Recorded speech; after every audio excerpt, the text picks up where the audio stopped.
Good evening, everybody. Dragon's Lord, welcome in, welcome. J-Mar, good to see you. Stepper Style, welcome. Lord Justice. Average Idiot, who are in first? Ashney, welcome. Thank you so much for being here. Yorkshire tea at the ready for Reese. Oi, oi, says James Tube. Any dancers in the chat, or are you all human? Dancers being someone who's afraid to put a foot out of line.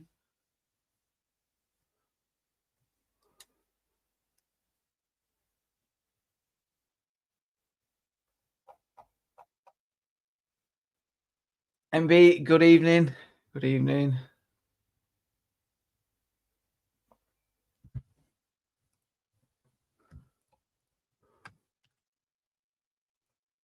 So it's bring a topic night because I have spoke for the last few days and I'm spoked out.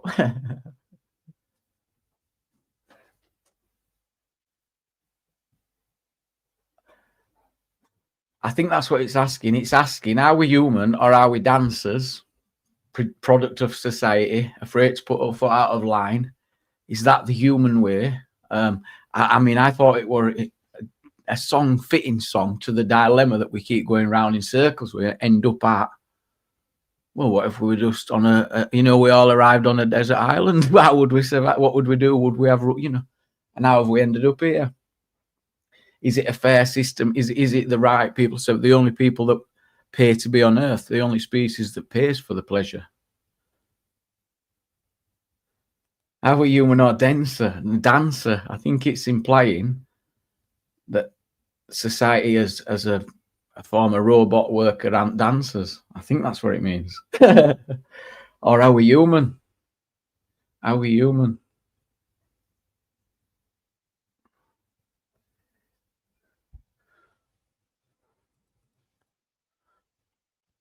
Interesting.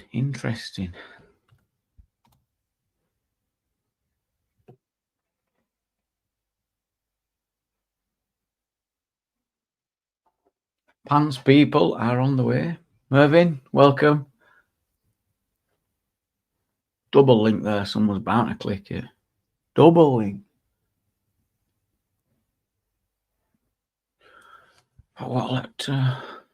We've got a guest. He's not just an idiot. He's the average idiot. Yes, Reese, welcome up. No volume, Reese. Oh, sorry, just struggling with settings. How are you doing? You all right? You're okay. Yeah, you're all right. Do you need a minute? Good. Yeah, one second. Let me just adjust it because you're really quiet. Yeah, no rush. No rush. There we go. Sorted. What's going on? Any plans for tomorrow? 8 o'clock. Yeah, 1 or 2. What you got going on? There's someone cooking. There's someone cooking. Okay, we'll talk about that. There's someone cooking, and it's not just Sunday dinner. Right. Okay. Okay. Yeah. So we've got a bit of a quiz going on. Okay. Again. Yes. Just for a change. Yeah. So I've been through the software a couple of times now and got myself reacquainted with it. So yeah, hopefully no technical glitches this week. Yep. Should be good. We will be crowning some winners. We will be giving some prizes out. And yeah, we will be finding out who's smarter than the average idiot. Yeah. I mean, let's face it, Jamie, it wouldn't be hard to be smarter than the average idiot, would it? You know, It's hard to be smarter than you, yeah. So I think you do yourself you set a high bar if you're average idiot. Well, no, I don't think so, really, because I've only got myself to judge by, haven't I? I don't think of myself as necessarily more intelligent than average. There's plenty of folk that are smarter than me, so I've got to be somewhere around the middle, haven't I? Surely. I mean, you are a humble guy. You are a humble guy. But I'd give you over me for a phone a friend. To be fair, there's a fair few people that come in your chat and that come on your panels that are probably a bit sharper than I am. Oh yeah. I spent far too much of my youth engaging in recreational activities that are frowned upon. You know, and themselves. Imagine what could have been. Oh, you could write a book on my wasted potential, Jamie. Wow, and mine. Yeah. What was that line I used in that rap song? I could have ruled the whole world, but I'm too fucking lazy. No, that was like I say. It's just sorry to leave you there. I was just coughing. No, don't worry about it. You can you can cough. Are you on them protests, Floyd? I heard earlier you were at the front leading it. D-Wait, good to see you, mate. Says, Adam Curtis can't get you out of my head. Had an episode called Are We Pigeon or Are We Dancer about just that. No. What does it mean? I don't get it. Curtis, get it. Oh, the TV program, Are We Pigeon? Oh, exactly what I was trying to describe. Yeah, are we that afraid of being judged that we act against our own what is in our nature? Self-preservation comes first. You got to survive. Yeah. It is an interesting thought, isn't it? Because I think obviously society does mold us into what it wants us to be, and I mean particularly when you look at the school. Well, school starts early, doesn't it? And you line up, stand here, queue up there. Yes, works exactly the same. Yep. You know, you've got to be a good performing monkey in order to make money for your corporate paymasters. Have you seen the say if you were born with wings that cut them off? They probably would. If you were born with wings that cut them off. Yeah. Well, I mean, if you're born with a tail, they cut that off, don't they? You get humans that are born with tails, vestigial tails, and they chop them off.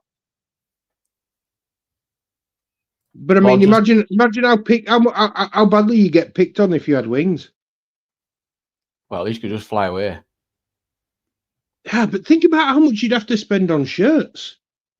I mean, you'd either end up ripping them all, or you'd have to have them custom made. Well, I ain't really thought too much about it, but I guess you might not need shirts if you've got wings. You could just fly about.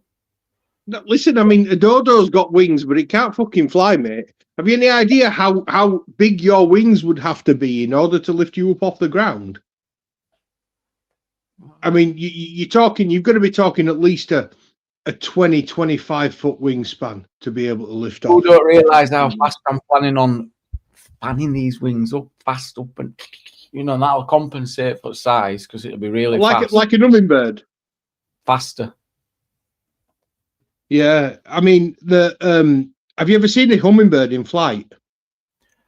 Maybe I can't say I can remember. They're incredible. I mean, they can basically hover. Yeah. They can stay stationary in the air. That's how cool they are. We used to get them. Serena used to feed them in garden. You know, the little sugar water feeders. Yeah, yeah. And they come and hover over it, and then they just sort of dip into it, and the proper skittish, really, really sort of timid. But they come quite close in order to be able to access these feeders. They need a lot of sugar because moving their wings as fast as they do burns a hell of a lot of calories, and their tiny little hearts must be pumping like. I mean, you think the wings are fast, the hearts must be going even faster. Right. Never really thought of it. Yeah. But to move a human-sized mass, think about the amount of you blow everything over. You know what I mean? You flap your wings like that, and you've got your neighbour's garden furniture flying about in garden because you beat it off.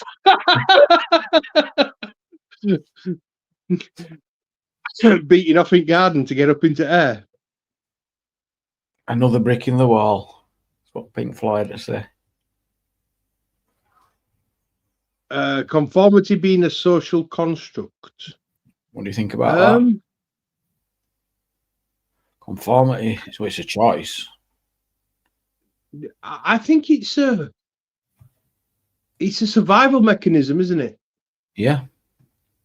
It's a survival mechanism, more of an instinct than a construct, because you think about pre-humans when we were still, behaviorally had more in common with the great apes.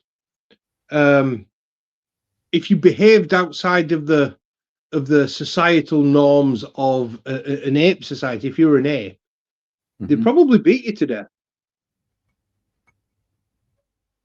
Apes are brutal. Oh yeah. Chimpanzees. They're violent. 100 men or a silverback. 100 men versus a silverback. Who wins? Well, I've got to say, I think the 100 men. No Yeah. way. No way. Well, is it 100 men with just fists? Yeah, just 100 men. See, I think you've got to. I mean, you could have one man versus 100 silverbacks if you allowed man to use his greatest weapon, which is his intelligence. If he could use his brain, yeah, but just based on, well, that's why it's 1 versus 100 to take into account for that sheer power. I mean, one swipe, they could probably take out 20%. It's like, doink, doink, right, we're down to 50 men. So that's power, they're just that strong. My take, anyway. Not sure on that, says Dragon. Did you listen to that new Ren drop that I sent you, Jamie? I've never even seen it sent. You sent it in text? I sent it on in your text, yeah. No, I haven't seen it. It's fire, man. Fire.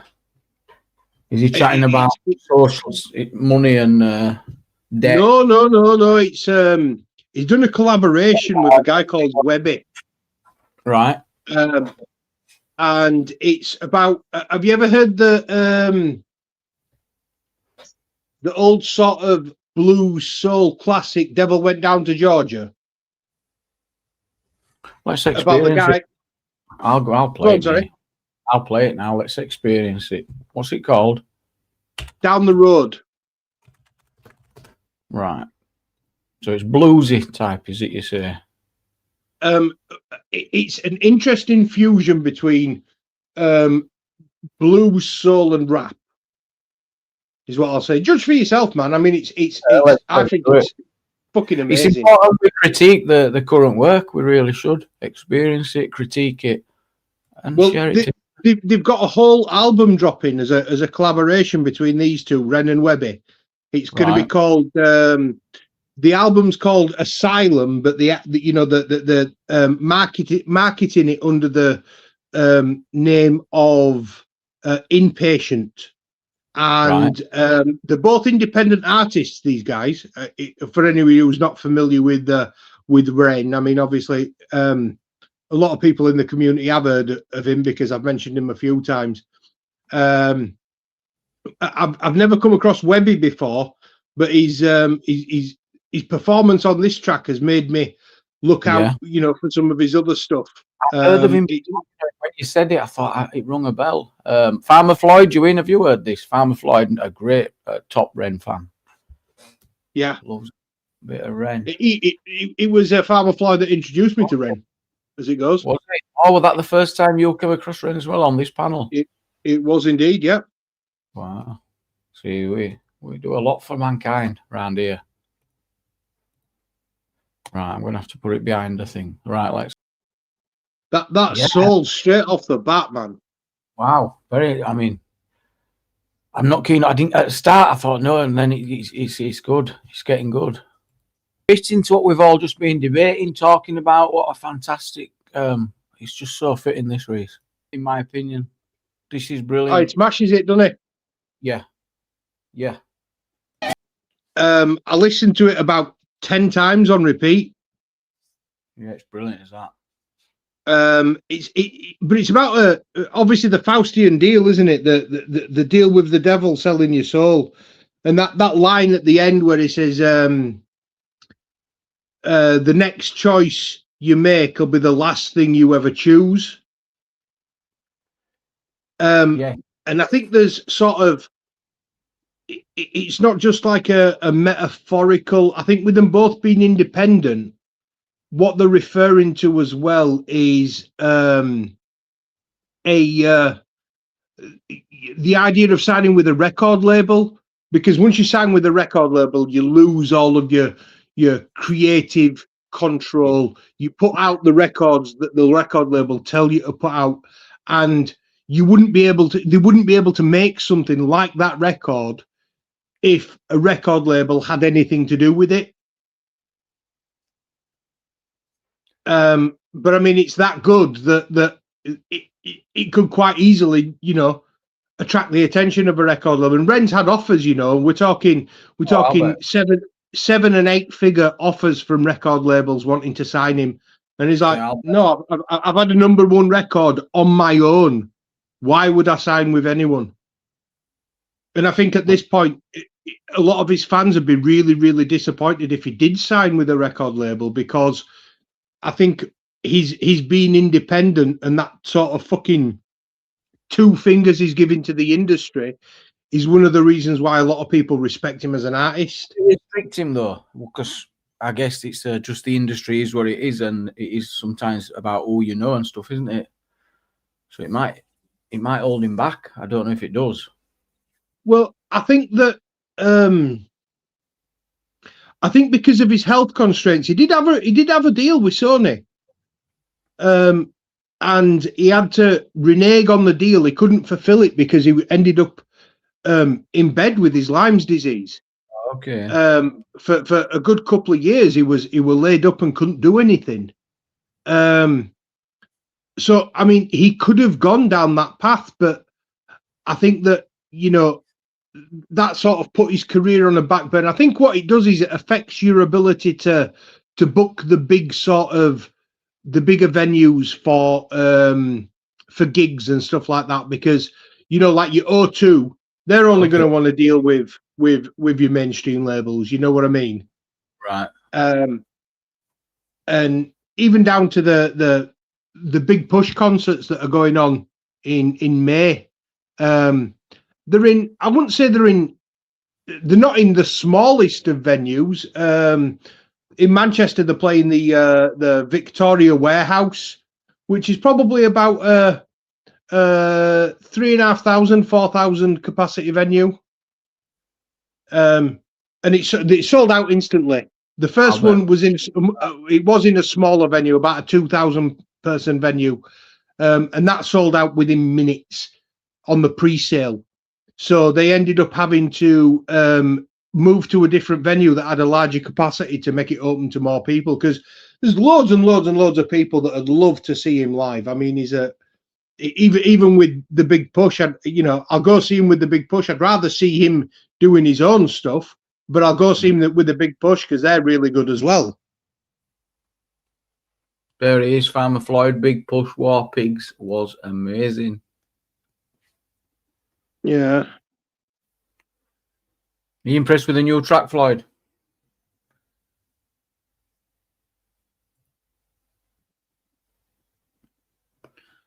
Right, what else is going on, Reese? Should we get a linkage? See if anyone wants to come and have a chat. Yeah, see if anybody wants to join. I had a question for you for a topic of conversation. Yeah. As a former serviceman. Not really. I can't. If I don't. Well, I could march. And You that, wore the yeah. uniform, Jamie. Yeah. What do you think to the idea of conscription? Is it coming? No, never. There's a number of European countries and even Canada has announced this week that it's making a 300,000 man strong military. In addition to what the military capability they've already got, they're expanding it by 300,000 personnel. Who said they're doing that? Canada, of all countries. But that, but at the minute, have they got hardly anything? No, the Canadian armed forces are fairly well equipped. They're quite well respected. I mean, they might not be. They're certainly not the size of the United States armed forces, and have a fraction of the investment in hardware. But they're not. You wouldn't fuck with them. You wouldn't want to. You wouldn't want to invade Canada anyway, just because of its sheer size. Well, and because we love the Canadians. Sarah, welcome. Hiya. Hello. Hiya. I'm just listening. I don't. You're good. Carry Just on. gonna sort a bit of background noise. Let me just mess with your mic a minute. Is it mine? I've got a fan on. Do you want me to turn it off? No, you're all right. I'll just lower you down a bit. That's your pro rata in it, Jamie. That's just your standard with me. No, you're good. You do have a loud mic. Have you got a good new mic or something? No, I've got no mic at the moment. I'm just using my laptop, and that's. Yeah. Is it loud? Yeah. Yeah, it's loud. Didn't expect it to be. All right. Thank you. Been going down things, Zara. What you been up to? Just life. Not Just life, yeah. been on here. No, go on. I'm listening to you two. I was enjoying that conversation. All Sorry. right, what were we on about then? If you're enjoying it, because I forgot. You were talking about going into Canada and subscriptions. What do you think Yeah, about? we were. See, I was fucking listening. Yeah, we were on about Reese asked me a question. Sorry, I hope you could, Reese, and you and your family had a good Easter. But Yeah, not too bad. Yourself? Yeah. Subscription. Yeah. Same old, but cherished memories, and that's all. I ain't saying too much anymore. Cherishing the memories and that. Yeah, every little last memory makes a difference. You know what I'm like at this minute, Jamie. But I'm sort of over that, and I'm like, yeah, hurry up and fuck off now. Like, you do me, I do. No, I'm only joking. Well, I don't think that'd really be the type of people you want in your army, neither, Reese. It's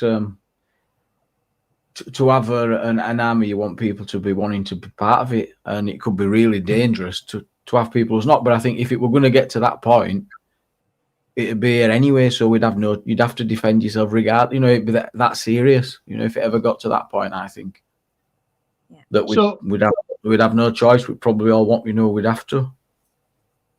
There is a professor in Cambridge University who specializes in the study of the change in combat and military tactics and military build up and things like that. And he said that if you put it on a percentage scale of how far in terms of progression we are towards a major conflict, we're about 95% of the way there. Okay, that's his analysis. This is from yeah. So can I have a let's go down. So let's scale down. So what year are these Oxford studies come from? What year are they? Are they first year? This is something that was this is something that was in the news. He's been in the news this week. Yeah, no, it doesn't matter whether it's in. I'm asking you which. Yeah, this week. This week. Does it matter? I'm asking you. So you've got to look at where the study's from. So which year did the study? Was it a first year? No. It's not a study. It's not a study. It's Oxford study. It's no. It's not a study. I said it's the opinion of a professor at Cambridge who studies these things, who studies, on campus, but he's coming out and it was just the people that said yes or no, or was it a survey done within class that everybody had to answer? Oh, I've seen you message. No. It's an expert that has given his opinion on the current situation, the current climate. So now it's an expert. It's not a survey. No, I never said it was a survey. I thought you said it was a survey at the beginning. You said no. I said that there's a professor at Cambridge. You can play back what I said. There's a professor at Cambridge who studies. So I do apologise. Yeah. Go on. So it's his opinion that we are 95% of the way on in terms of what you would expect to see in the build-up of a major conflict erupting. Now, when he mentions that, what he talks about is there are some things that take 20. Have you got the name of the professor or anything? Or not off the top of my head. It was an article that I'd read, and I haven't memorized his name. What are you wanting to do? Like go and have a look? No. What she's wanting to do is what she always tries to do, which is she wants to try and make me look stupid, but she's not going to accomplish it. Are you trying to piss on Reese's strawberries? I'm not trying to piss on your chips, lad. All right, and it's not piss on his strawberries, Jamie. That's so posh. Piss on his chips. It is. And you only got to look around the world though to see. Well, it makes sense, doesn't it? If we've got a lot of the Middle East getting bombed. A lot of the things, when you get fed some. But it's not getting fed. No, you just got to have a look around and look at world events, haven't you? We've been talking about it for 2 years. From here. When you actually go and look at their credentials, when did they last work there? When did this? Can we get the document, Reese? Let's do this. Let's have a look at these guys. That's what I'm saying. Let's have a look. But if you're not going to go for some, if he's on about it every day, he might be in the know, might he? More than me, at least. Maybe, yeah, perhaps he might be, but that's why I'm asking him, saying, can he have the document? And it's only opinion, right? It's just like advice. You can take it or you can leave it. Who participated in the survey? So 90%. It's not a survey. If the fucking Oxford students coming out of class, I think you're going to have a different. Whoa! Are you all right, Zara? Tonight, what's going on? Well, no. What she's trying to do is she's trying to make it sound like I'm giving you an opposing view. It's called a debate. I apologize. No, that's not what you're doing, Zara. What you're trying to do is misinterpret what I said. You keep saying survey. There was no survey performed, Zara. This was an expert in somebody who teaches in this field. Yeah, an expert opinion, not a survey. An expert opinion. Listen, you can do a survey of the people in the chat, yeah, and ask, is a major conflict likely, yeah? And the result that you'll get will be the consensus of the average fucking idiot, mate. Because there's, you know what I mean? The people that are in the chat are not any better informed than the average person on the street. But if you're talking about what somebody who's written an article who specializes in the study in this field, he has credibility as someone who studies that particular subject. You don't even know his name, You don't have to be so aggressive, do you? You don't have to be because I didn't memorize his name. It was just an article that I've read. Oh, he's an expert. Yeah. He's an expert in this industry. Who are you talking about? I could quote my dog as an expert. Well, no, you couldn't, because the dog won't usually be an expert in world affairs. If I don't quote him and don't remember who he is, then yes, he's an expert. But what if Reese has got a channel, for example, that he frequents often and it's credible? so he just watches it and he's seen it. Go on He then. doesn't have to do note, does he? He's He's got to researching. remember factual information if he wants to regurgitate it like a little parrot. Yes, he does. Oh, So yeah, come on, that's averages. Zara, piss off, man. Just piss off, you little pissant Go cunt. and find the article and find the name of the professor, and we'll all find out that you were right and I was wrong. Go on, big man. Well, you aren't even said up to be right or wrong about. He's just fucking quoted that somebody. Yeah, and I take his word for it. He said, I've seen an article today where this guy's opinion is that Jamie, we could be 95% there to some catastrophic world war event. I'm What's just wrong going with to that? quote. And you come in like a bull in a china shop going, what's his name? Where's this? What level? What level?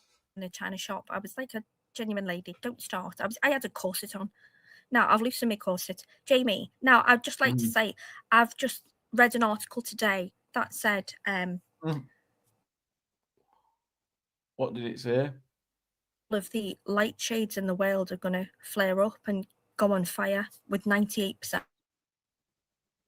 Wow.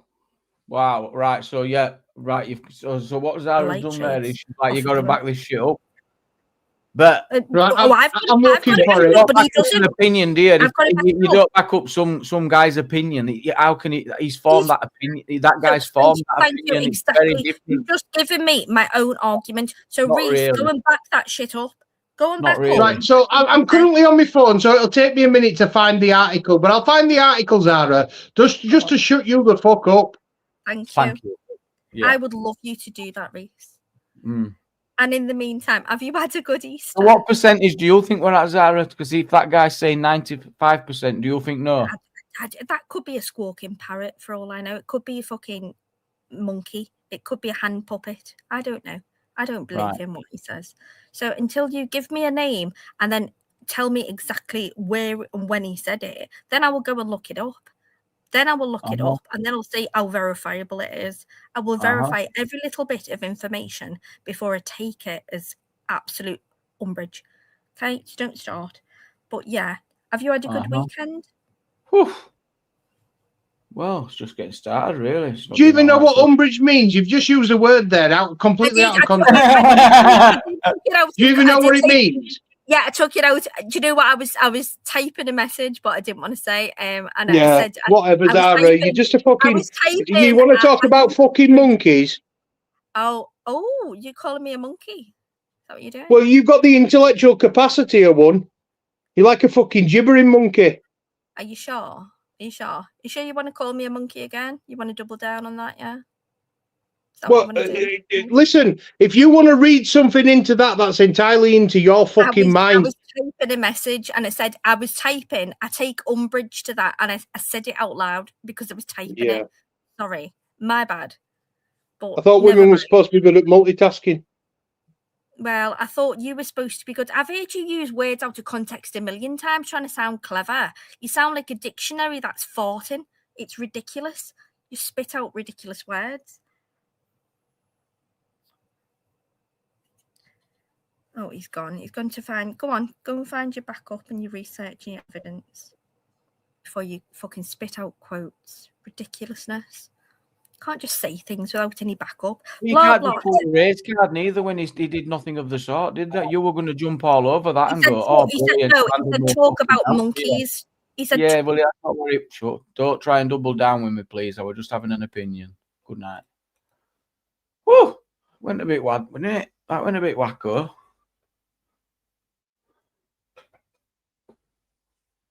Welcome, everyone. Welcome, everyone. Oh, we've got a guest. Welcome to the show. Reese, welcome back. Hello, sorry about that. You're good, mate. No, you're good. We don't need to be abused. Where's Zara gone? I've kicked her off of fucking going on race card and that, and then I was just as I was trying to give opinion, she was going to double down. Well, there were nothing about my comment that were intended about race, mate. It was a. Oh, I know what it is. I was talking about her intellect, mate. I know. Right, so I can back it up, Jamie. You've got a computer there, haven't you? Yep. Go on the front page of Sky News. It's the top fucking article. Oh.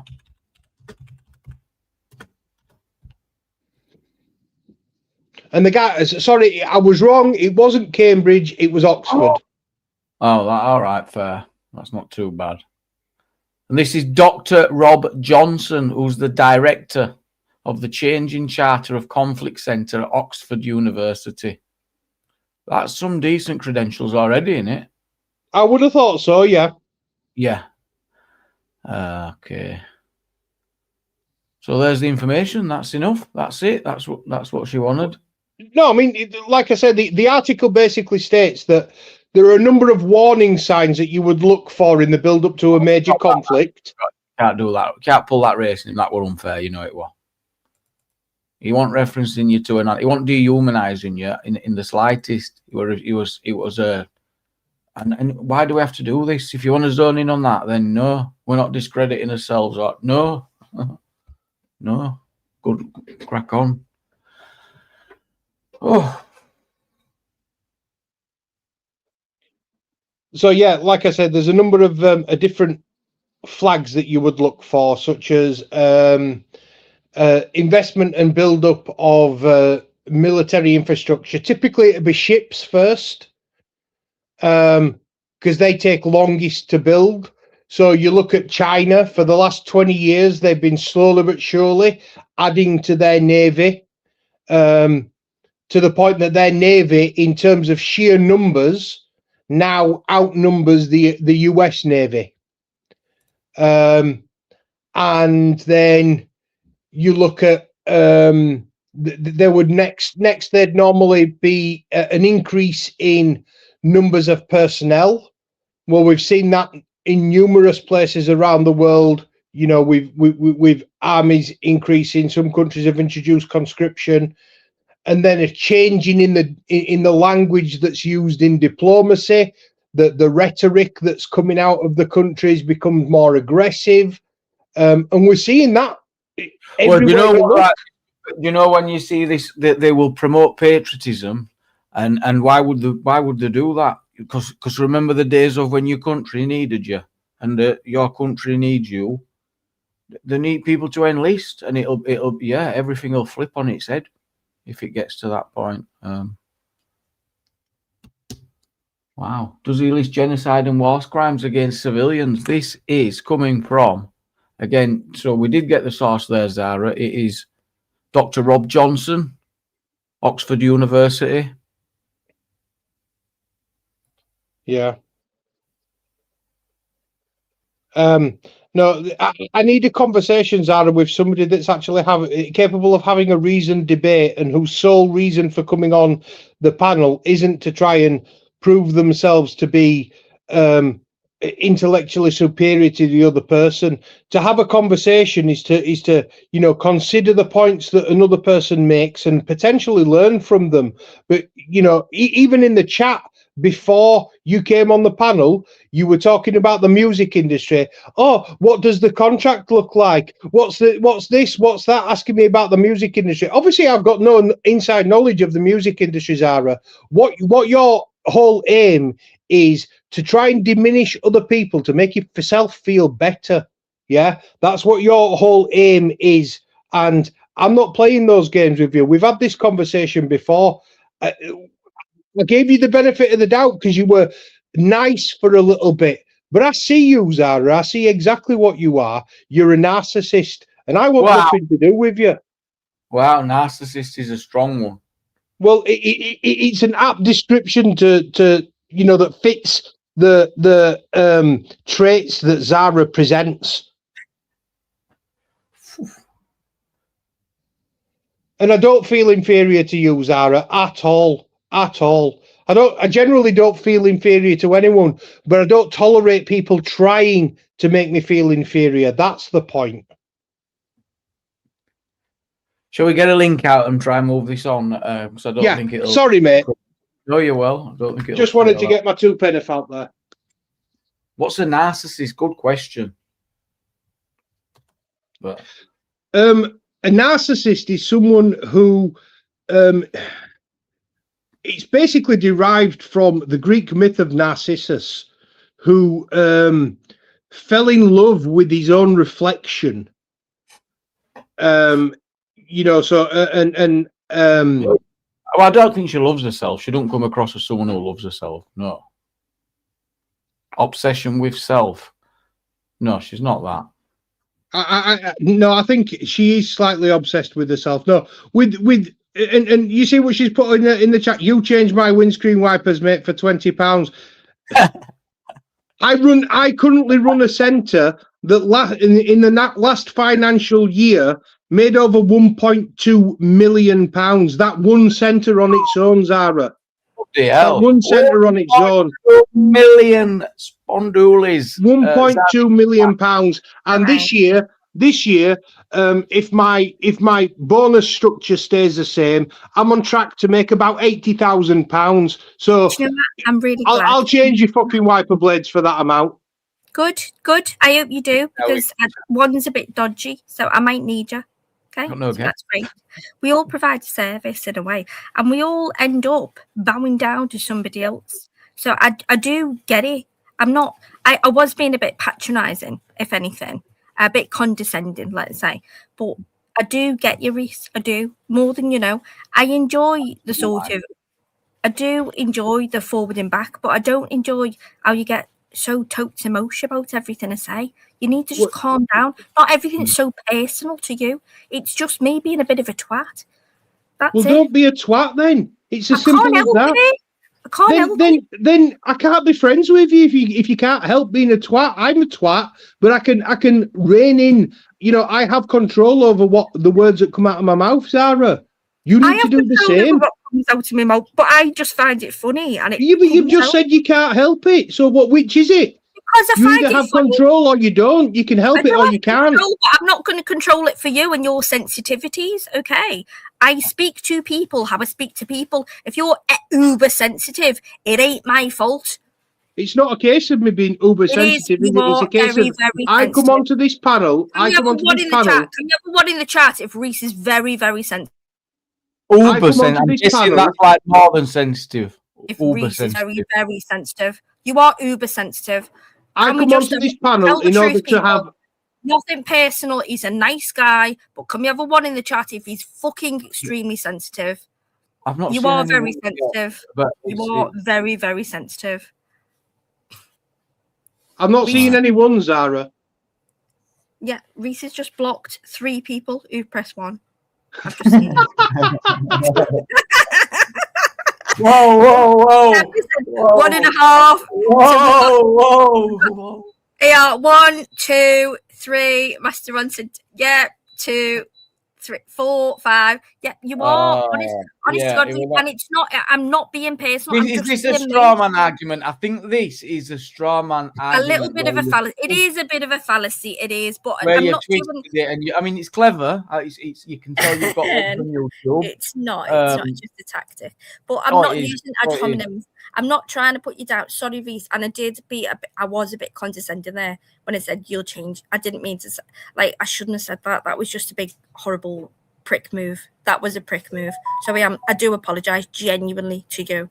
I shouldn't have said that, because whatever you do, I don't care how you make your money, but it does do me a deal.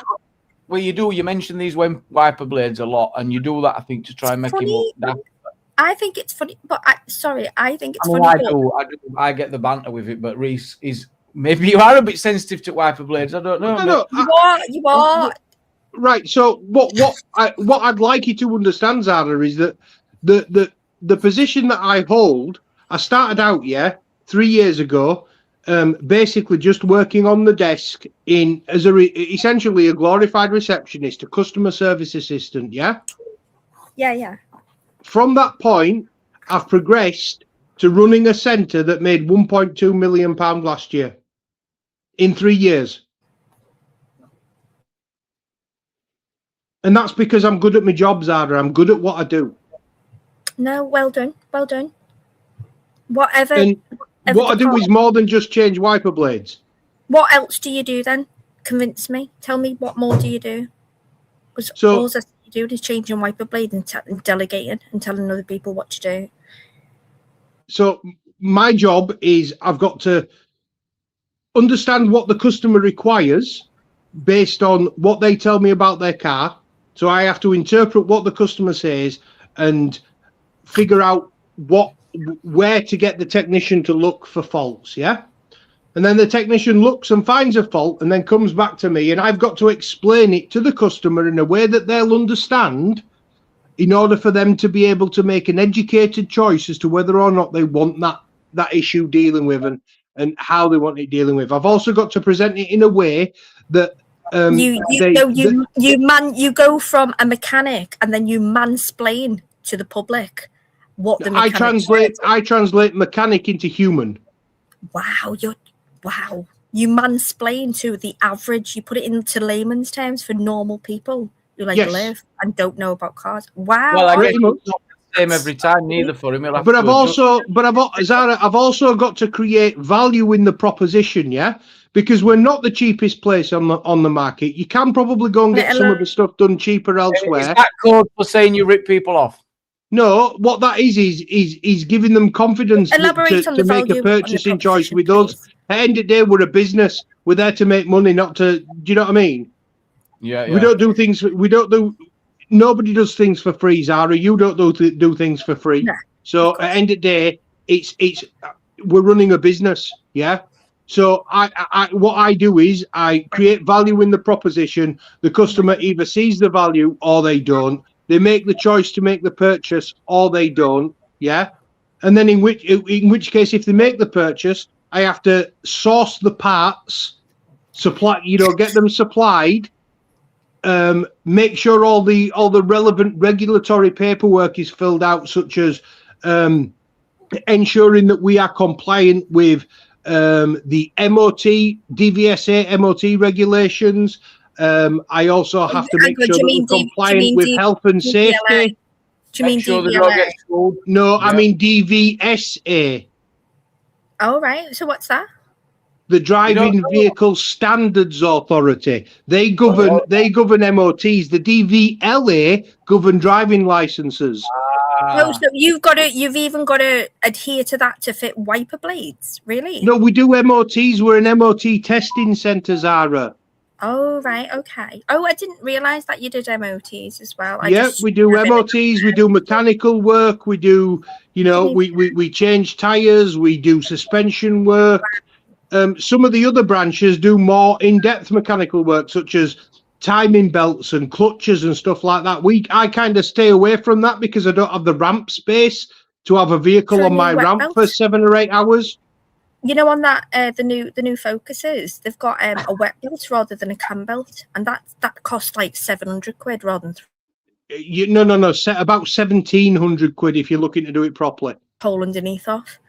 Have you got the capacity to do that? What's your price? It would be about £1,700 to do it properly. Not 7. You've got to remove the whole sump. Because what happens is the belt degrades and blocks the oil strainer at the bottom of the sump, and that's where the oil gets picked up and pumped to the top of the engine. I'm looking at cars for my boy, and do not get a wet belt.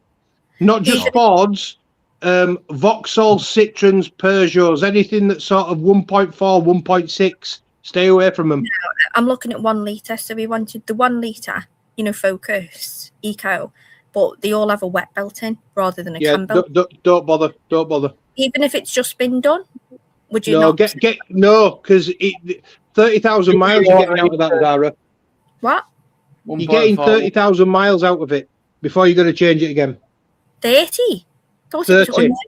It's a shit design.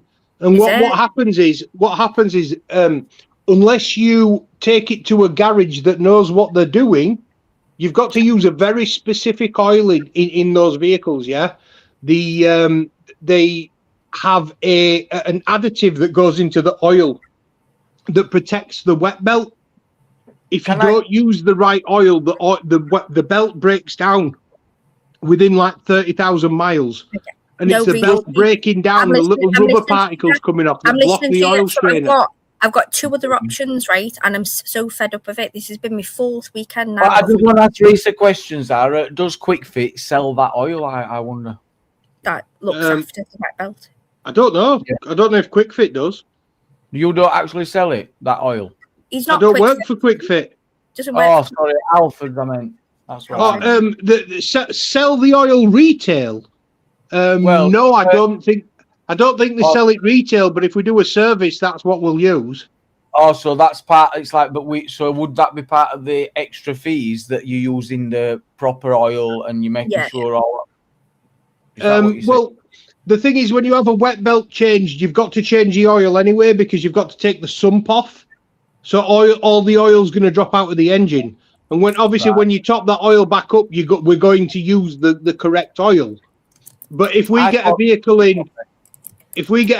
in that's got one of those wet belts fitted, we make sure that the correct oil is used in that vehicle when we do the service. So can I ask a question? So get him a 1 litre Polo. No, oh my God! You've just killed me. I was just going to say, what do you think about? But he's nearly 6'4", just under 6'4". He said, "Mum, I've driven my mate's Polo. I like it. I can fit it. I can slip." He said, "Mum, it's fine. It's perfect for me. It's low on the insurance. He's on 1 litre Polos. He's on a chain. Yeah, chain belt, and that's what I'd rather have. I'd rather have something where you can take it apart and put it back on. bits." Just bits. Yeah, I thought Alfred's did bikes, me. That's what I thought they were, a bike shop. Like what? Like a push bike? They started out as a bike shop. Well, actually, they started out as a blacksmith's. Did they? Shut up, did they? Yeah. In Birmingham. And then they progressed on to selling bikes. No, are you talking about push bikes or motorbikes? Yeah, push bikes. Push bikes, yeah. I thought that's where we'd always go to Halfords for like spokes and stuff like that. Yeah, and then they've slowly expanded into obviously into the motor industry as well. I don't know if that 1.2 million figure means much. If there's because there must be a lot of costs involved in that work. So it's right. So 1.2 million was my turnover. Yeah. In terms of my margin, we did about £700,000 in margin. Are you allowed to talk about this? It's not protected information. It's probably public, to be honest. If it's just your one shop. That's just my one centre, yeah. Yeah. No, I've already pinned. I think Quick Fit are good and all. Quick Fit, I've seen advert. It's they're supposed to be really good and all. Quick Fit. I feel like you're talking filth and you're trying to wind up Reese at this point, Jamie. No. He knows that they're not bad competitors, are they, Reese? No. Do you like what do you feel about Quick Fit, Reese? There's room in the market for everyone, especially a competitor that makes us look as good as Quick Fit do. He's not competitive at all, is he? So me asked a question. Me okay, or me or whatever he's calling themselves these days. Asked a question about how to remove an alloy wheel without the nut key. The only answer is unfortunately you've got to smash it off. You've got to have the key. You've got to have the nut key. That's one of the first things he asked. There's a tool that we use that basically you hammer into the locking wheel nut and it sort of creates an imprint of the locking wheel nut. And then you can then use that to take the leverage. Yeah, to take the locking wheel nut off. I suppose the correct answer is if you have locking wheel nuts on your vehicle, get them taken off and throw the locking wheel nuts away and put regular bolts in.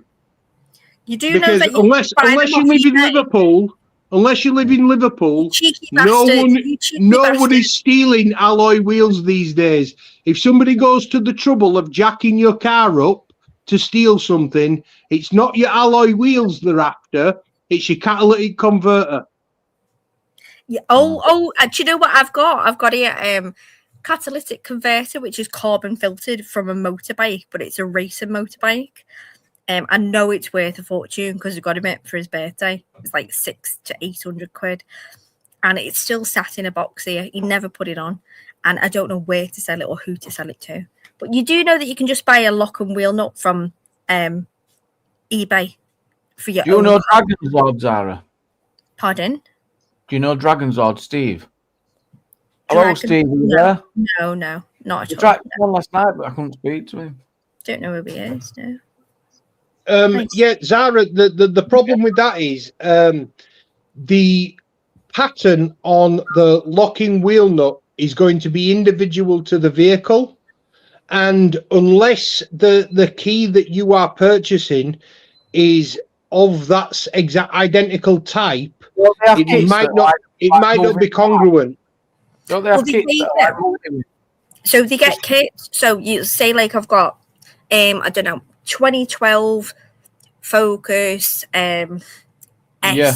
or whatever, and you scrap it, you've crashed it, whatever, you go and scrap it. They'll take that out and register as that, and just put it on eBay. There'll be somebody that wants it for 30 quid eventually.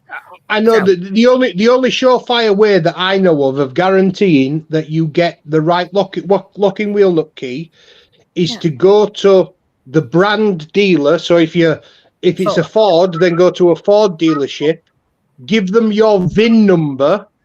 They can look up what locking wheel nut was issued with the vehicle when it was built, and provide you with that specific locking wheel nut. Yeah, but That's you're the like, only way that I know of to guarantee that you know you're what getting it the is? correct one. Sometimes I really They're all like on you. TikTok I now, like just you, like and I that, respect but, your opinions, and I respect how you put it forward.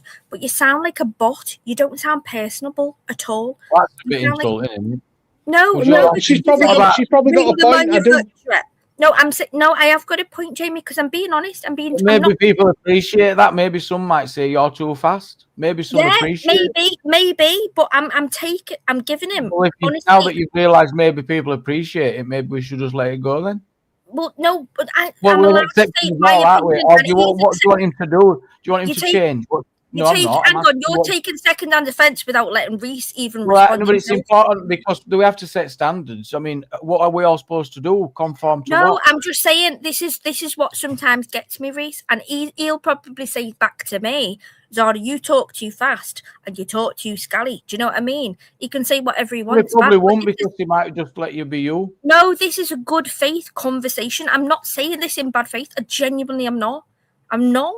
I probably do come across as a bit robotic, but especially if I'm talking about something that I need to think about whilst I'm saying it, because it's just the way that my brain works. I do apologise. It's just No, don't how I ever am. apologise for being you. And I also think I appreciate as well that you think about what you say, where I don't. Like words are like verbal shit coming out my mouth sometimes. No, So you don't think about what you say.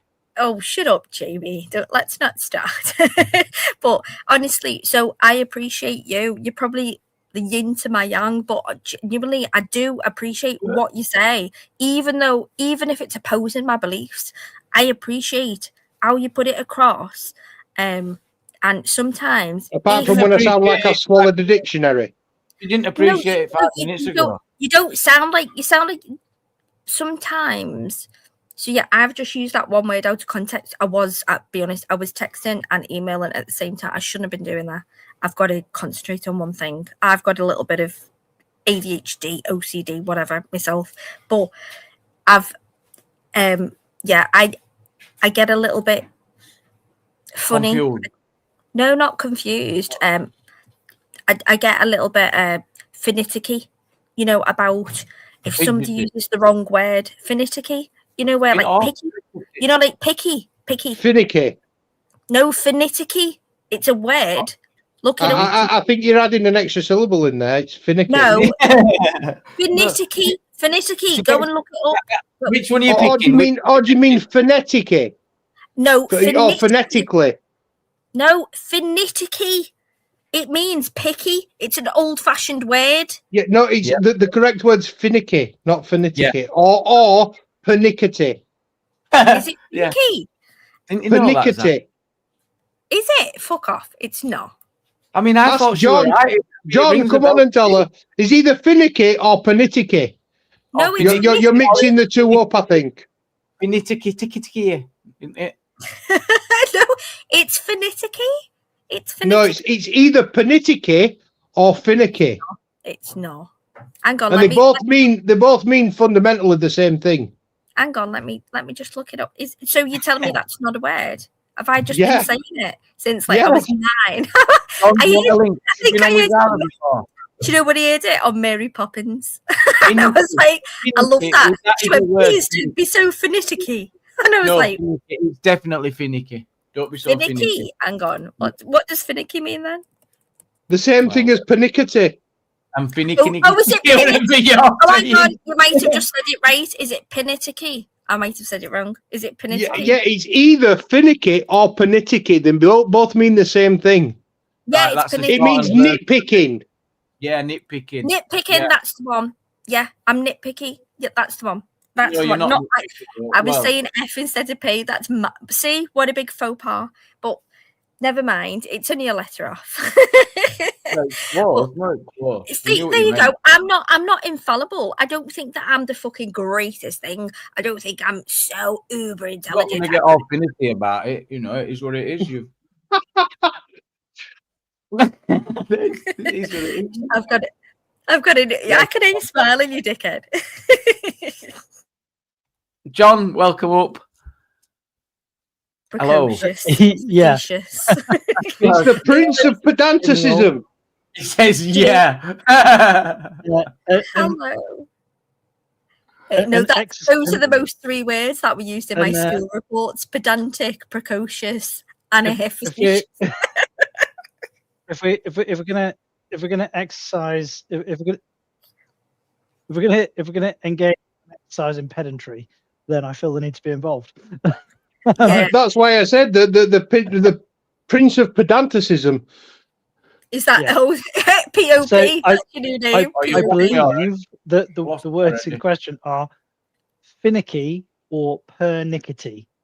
Oh, Pernickety. That's it. My God, pernickety. Yeah. I got to finicky. I don't know why, or finicky. Well, what you said was fernickety, which was kind of an amalgamation of the 2 words. Yeah, so it was. It was a conflation of 2 different things. Yeah. So don't get me wrong, no, it's actually not a conflation of 2 different things because they both essentially mean the same thing. Yeah, I do. My brain sometimes I've found it's getting a lot slower and it's not working as well. But I do enjoy the English. Actually, I looked it up because I was interested. Like I'd always assumed that they mean the same thing, but there's actually a subtle difference. So finicky is being fussy about one's own personal needs, and pernickety is placing too much emphasis on trivial or minor details. But that doesn't necessarily mean that they relate to personal needs. What's the second one? Say the second one again. I'm definitely too much emphasis on trivial or minor detail. What's the word? Pernickety. Pernickety. Pernickety. Yeah. Thank you. Worrying about the small.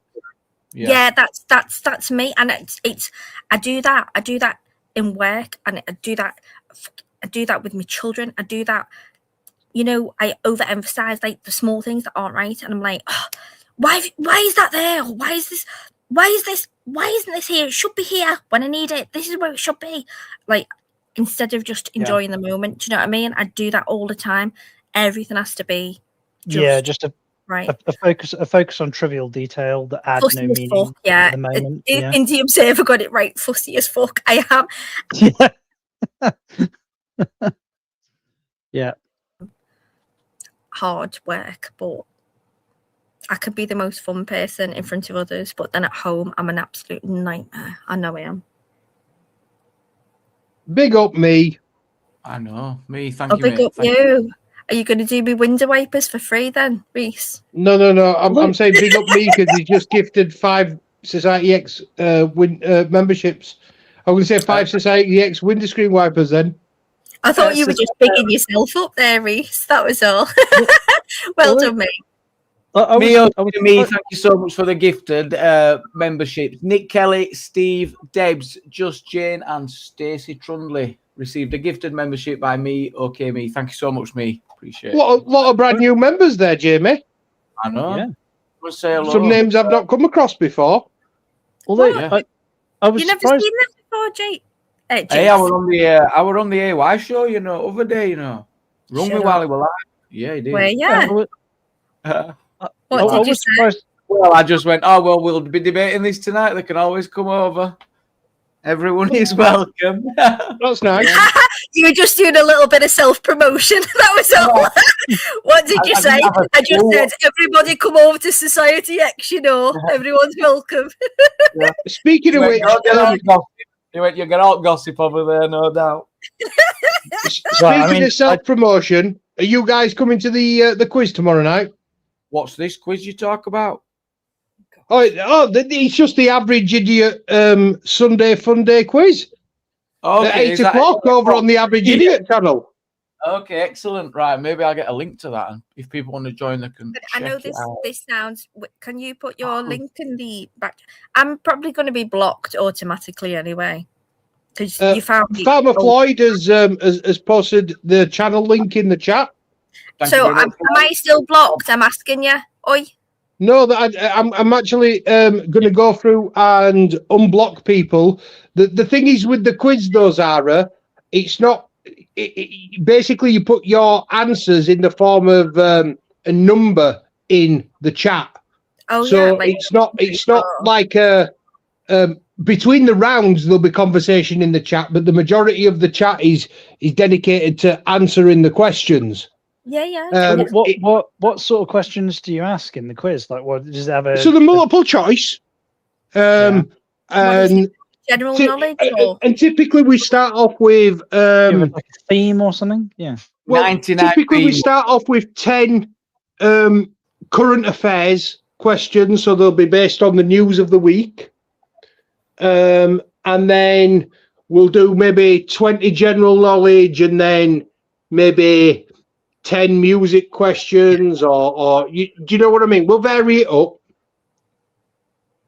But the quiz is actually in two parts. So the main sort of body of questions are open to the chat to answer, and it's interactive, so the system automatically keeps a score based on how many questions each chat member's got correctly. And it also, if there's a tie on the score, it goes on how fast the questions were answered. You know, so who answered first in the chat. Fastest finger.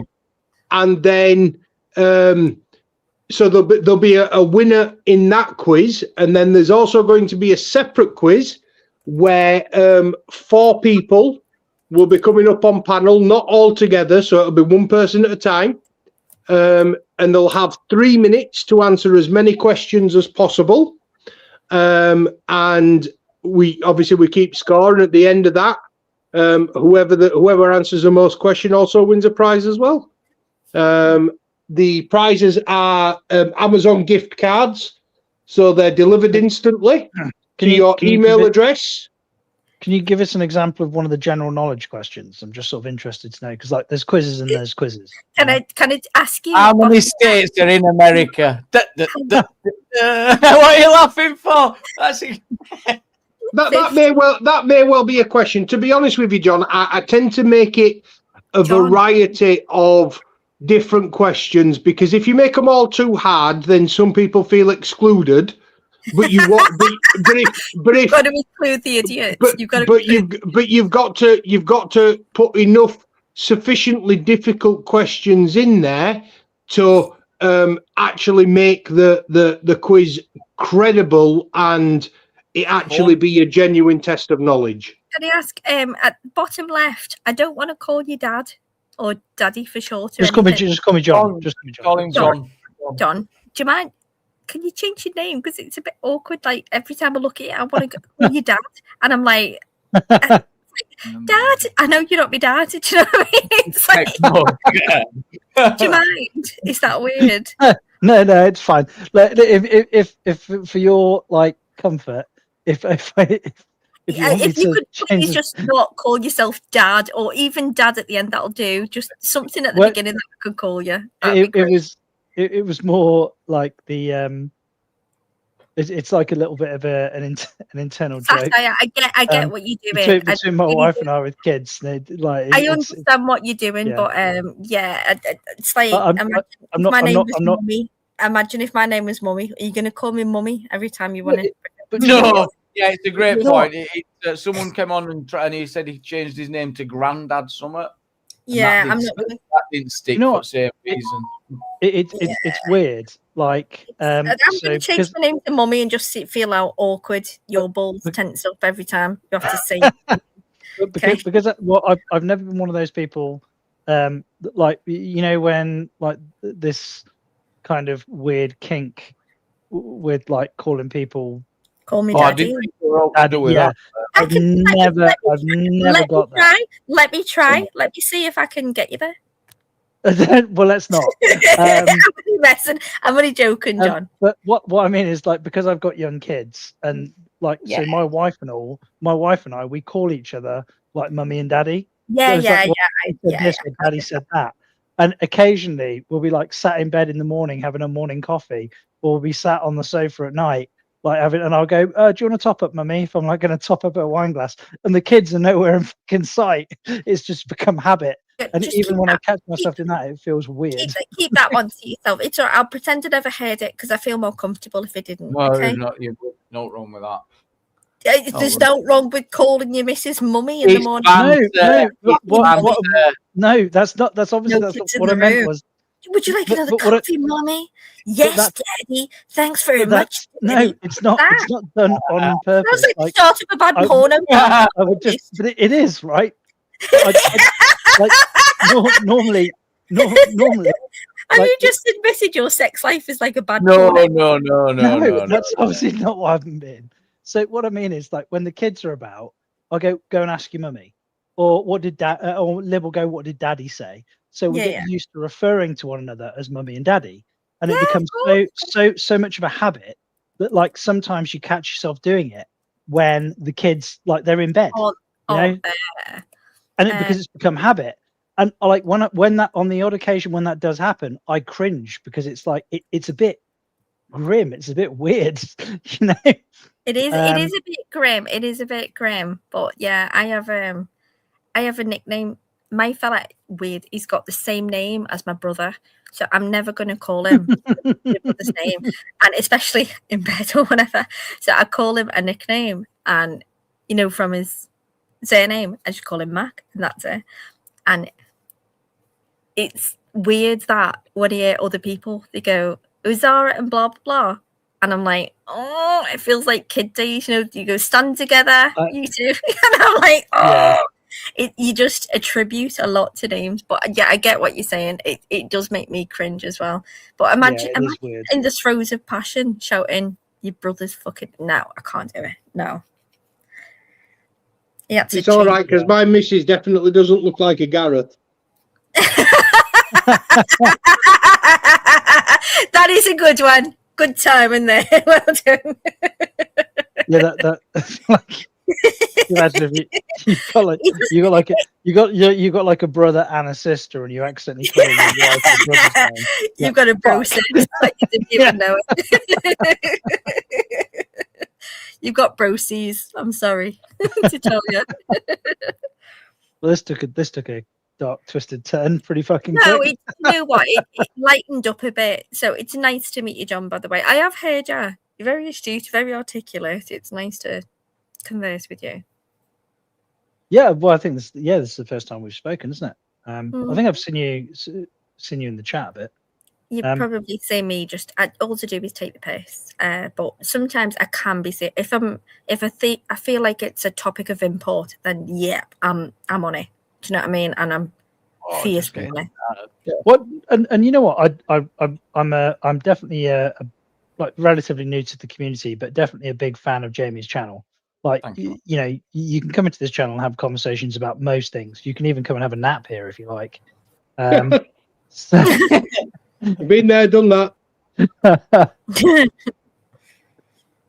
yeah, no. Nice to meet you. Yeah. can even send you to sleep sometimes. It's that interesting. It's Listen, if you haven't got it, I've always got our Reese's channel to go to. I'll listen to one of his freaking karaoke streams. It's fine. Reese loves to sing me to sleep.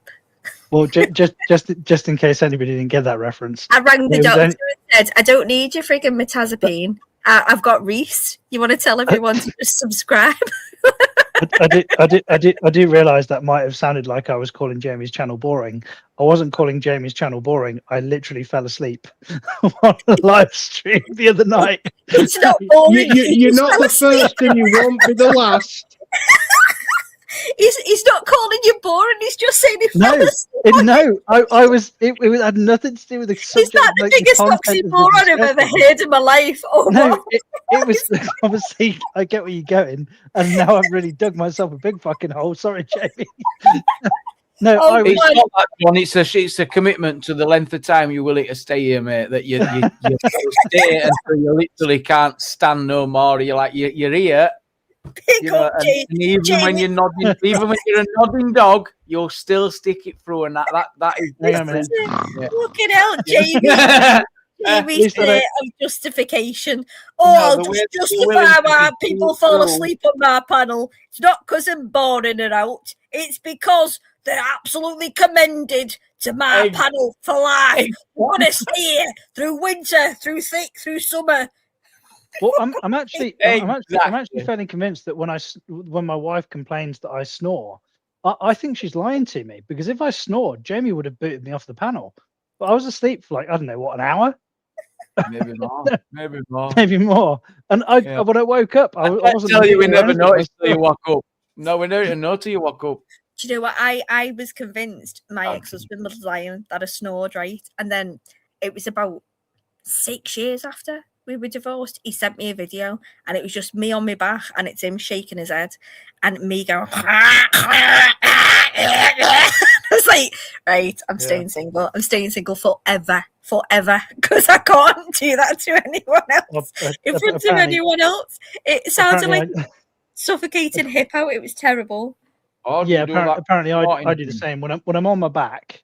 It's like a, it sounds like just like a hippo gagging. A dying when I lie on my side, I'm fine. My CPAP machine resolved all that. I don't have CPAP. Have you got one? Yeah, I've got a CPAP. Yeah. Have you been diagnosed with it? Yeah. Does it actually help? Yeah, it's the fight tonight. Yeah, it's on Netflix. If anybody hasn't got Netflix, I've put a link. If you type in stream. No, we're not allowed to discuss any of that nonsense. Sorry. We are legitimate around here. No. All right. If you look on my community page. No, I've just said you're not even allowed to direct. No. Oh, okay. All right then. Don't look on my community page. Nothing to do with that. Do not. Do not. Right, give me 1 minute. Yeah, sorry, Jamie. I didn't even realize. I used to put it in. I didn't even realize. No, you can. It's a serious infringement. It's such a thing. Is it? Wow. I take it quite seriously with CPAP machine though. You should do. It's your fucking breathing. If you live or die. So yes, you should do. And fucking tally ho that you do. So what's like? Were you? Sorry, I guess without obviously this is too much of a personal question. Like, is it? Do you have a genetic condition? Were you like a smoker or what? He's a big fat cunt. He's massive. He weighs like 38 stone. Well, my weight probably doesn't help, and I did used to be a smoker. Yeah. Right. Yeah. No, your weight is fine, Reese. What do you weigh now? More than I care to disclose. Garage, Reese, did it get worse when you were in the garage? I think it has actually, yeah. But then working in the garage has made me gain weight. Why? Because I'm sat behind a desk all day and I'm not very active. Before I worked in the garage, I was working as a courier. So I was spending long hours driving, but I were in and out at van lifting furniture and all that sort of stuff. So I was reasonably physically active. And then when I started working in garage, I'm sat behind a desk all day. Yeah, well, sorry, just quick to the, was that you in the chat? So CPAP, so it stands for continuous positive airway pressure, and it's that's correct. It's a mask that covers. Well, there's a couple of different types. There's recirculated masks or non-recirculated masks. One of which just covers your nose, and one of which covers your nose and mouth. Mine's just covers the nose. Yeah, because well, if you think about it, if you put continuous positive pressure down into your nose and mouth, then there's no way for it to exit. That's what I said. That's what I said to the bloody asthma. But that's why there's a type of mask which recirculates, so it accounts for that.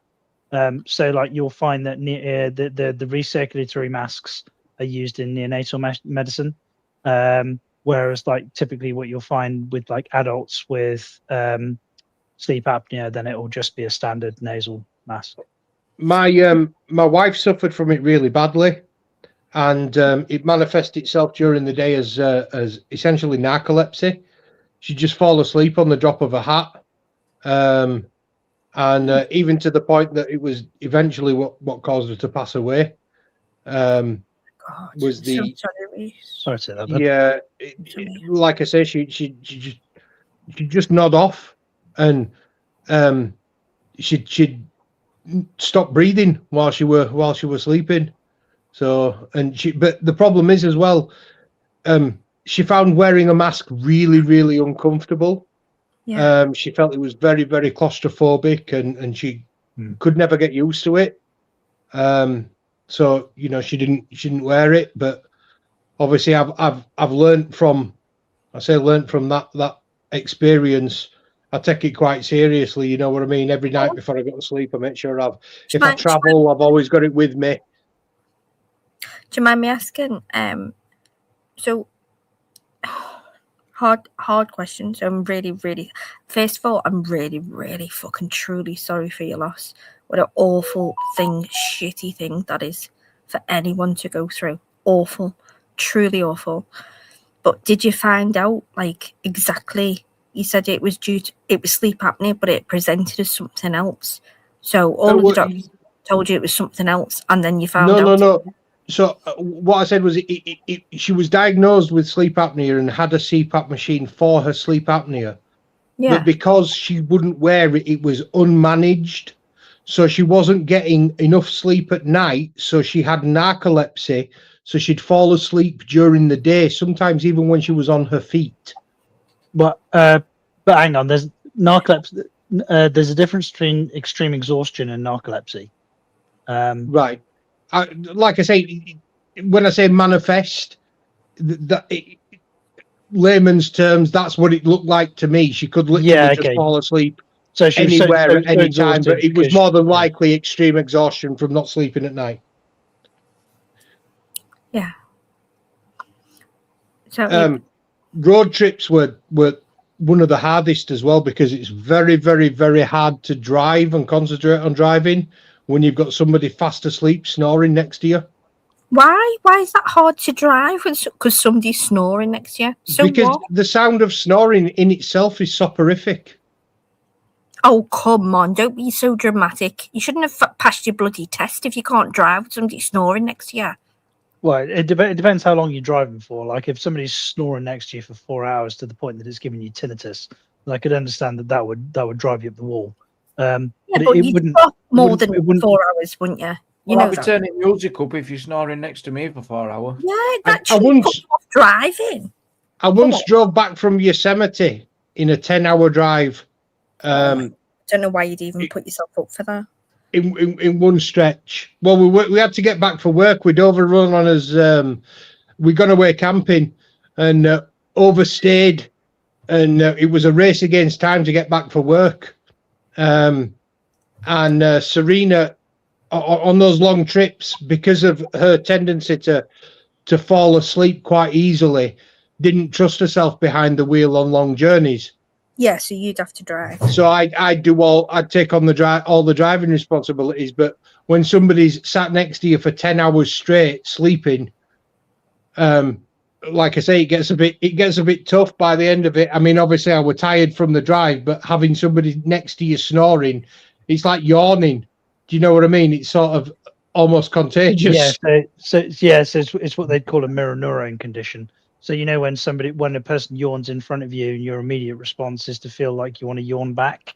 Yeah, They call it a mirror And not- neuron reaction. It's not It just doesn't that. necessarily mean that you're tired. Especially It does happen. when he's just said that they've got a tendency to stop breathing when they're sleeping. So he's probably listening to, if she stops snoring, then he'd be like, yeah. is she breathing? It- not- Do you know what I not- mean? not- So it's not- constantly not- on alert. Not That's well, yeah, true, but also that wouldn't be likely to Yeah, happen whilst you sat in an upright. Yeah. That wouldn't be likely to happen whilst you sat in an upright position. Sorry, I'm thinking on his behalf. I don't know if that's true, but either way, that would still be in your brain, wouldn't it? Well, It'd still be like, it's funny that you say that, John, because when she passed, she was in an upright position. Really? Yeah, That's odd. yeah. That is odd. Yeah. you can't always, not everything, probability is not always right. You know what I mean? There's No, always- well, yeah, you're right. anomaly. It is absolutely it. Just because something's atypical doesn't mean, like, just because something's not yeah. probable doesn't mean that it's not impossible. I'm so sorry. Genuinely, Reese, I didn't know that. I feel really shitty. Did you verify them sources, Zara, that Reese provided? Were they good enough for you? I didn't verify them. No, if you want to, Share it in chat. yeah, I did, and I've only just opened the chat. If you want to put them back in again, that'd be great. Oh. And don't at me, Jamie. Sounds a bit enthusiastic. Come on, like, Rob Johnson, wasn't it? well, you just made me feel bad for Reese, and now you're asking me to fucking downgrade his sources and go, that's a load of shit. You incorrigible little kid. I know what you are, Jamie. I know what you are. Put it in the chat. I Yeah. see through you. Yeah. This is the guy in the know. Oh, the guy in the know. The guy talking trout, yeah. 95%. I would like to see what study he's got it from. Oh, There you go. It's in private chat for you, so you can see got it. it. I don't think it was a study. I think it was a summation of his observations. Oh, It's an opinion, essentially. Educated and experienced opinion. Educated and And experienced. experience. And experience. So he's allowed to say percentages from his fucking opinion. I tell you what, my opinion of You haven't YouTube, read it yet, so just hold your horses. 98% of you are all fucked. That's my educated and experienced opinion. You've been a Right bit about that. fair. I think you could probably even up that percentage Yeah, in terms of probability.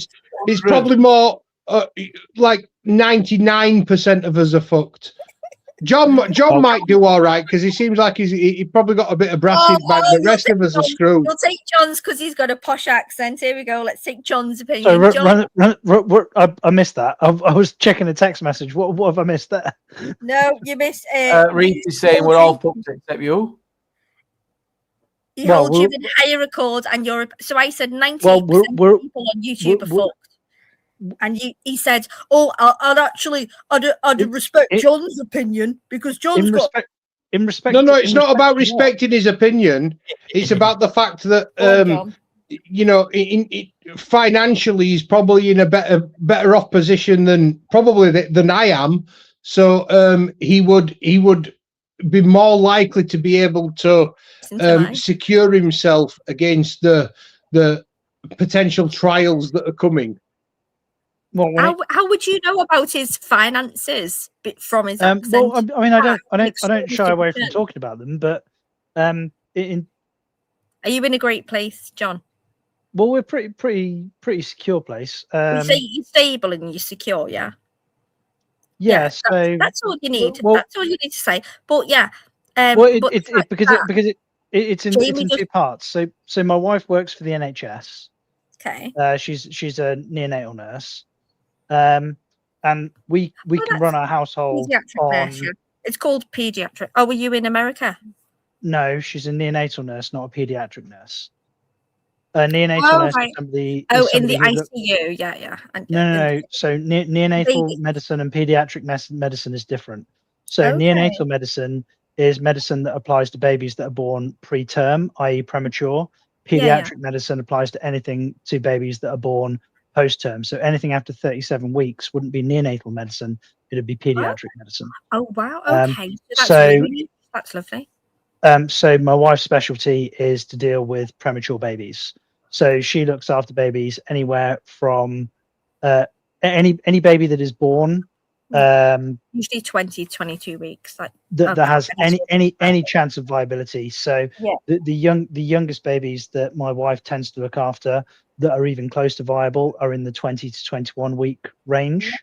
And then, but she works in a band 3 unit, which is a high intensity unit. So she tends to see all like in the Midlands where we work. There's 2 band 3 hospitals. Actually, there's 3 if you account the surgical centre. So there's the Birmingham Women's Hospital, which is a band 3 unit. There's UCHW, which is Coventry, which is a band 3 unit, and then there's Nuneaton, which is it's a band 3 unit, but only because it specialises in surgery. So surgery on neonates. So is it NICU that she works in? Yeah. No. So she might work in intensive care. She might work in NICU. They have their equivalencies for neonates. I thought the NICU is neonatal intensive care unit, isn't it? Yeah, it is the neonatal intensive care unit, which is their equivalent of the intensive care unit.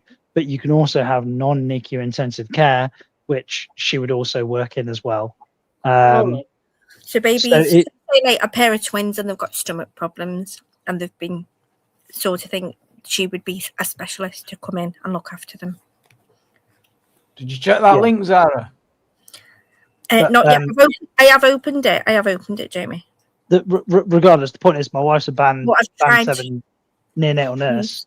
And the reason that I mentioned it is because like she's got a really good solid job that brings in a regular amount of money into our household, and I study and we've structured our life to ensure that we can exist, we can cover all of our costs, financially, feed our family, we can do everything that we need to do on her income, because her income, like even if the NHS like was to fall over tomorrow, for example, and it would end up being privatized or something, she would still go into work the next day. She would still be paid. She would still have a job because she's still necessary.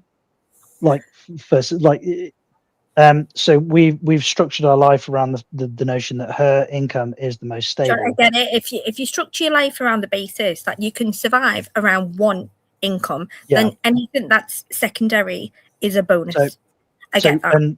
And for me, I run my own company, which is a small construction company. We specialize in timber framing, so we do extensions, building that specializes in environmentally sustainable building. Everybody wants a pagoda these days. Do you know what I mean? So we build timber frame extensions and garden offices and stuff like that. So we don't do landscaping. We do legitimate timber frame construction. So all of our buildings. A pagoda is not illegitimate. What wood do you put on front, John? What options are there? What's the elite option?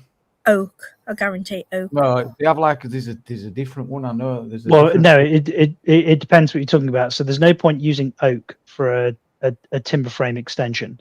Like if you were going to use it on the outside. On the outside. What a cladding material? Yeah. So typically, what most people go for would be Canadian Western Red Cedar, because it's a lightweight material. It's very, very, very durable. It has a high natural oil content. It's almost completely naturally resistant to pests. It requires no treatment whatsoever. It's got a beautiful color to it when you first put it on the building, and it silvers over time, but it still maintains the contrast. So cedar has a life expectancy in the UK, at least, as long as it's above ground, of about 40 years. I've got as a cladding material. I had my fence done, and it's only a really small yard. You'd class it's tiny. Maybe, I don't know, 10 foot, 11, 12 foot, whatever. Just the width of the house, really short, and then the sides. But when it was put up, it looked like pine or oak, really strong orangey coloured. and it's silvered absolutely beautifully, really lovely.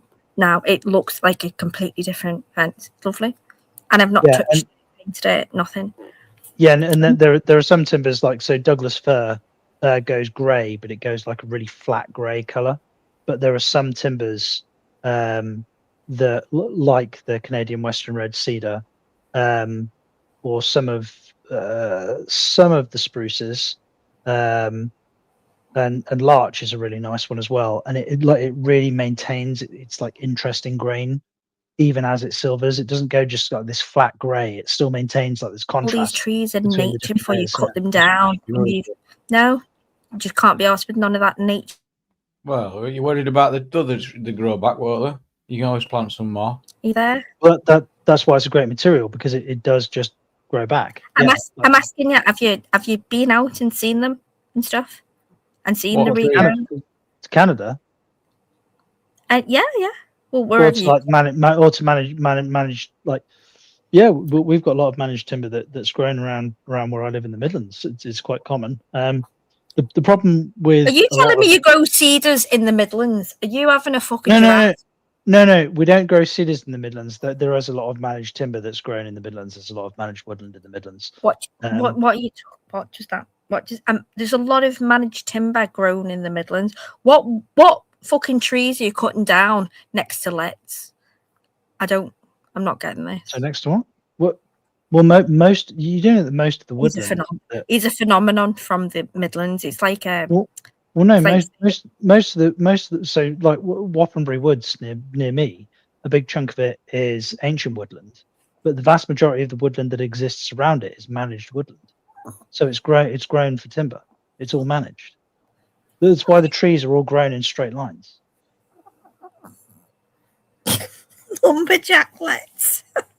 Right. So if you don't know, there's a mythology. Next time you go down to are you in the West Midlands at all? Or are you in the, I don't know what. So I live in Warwickshire.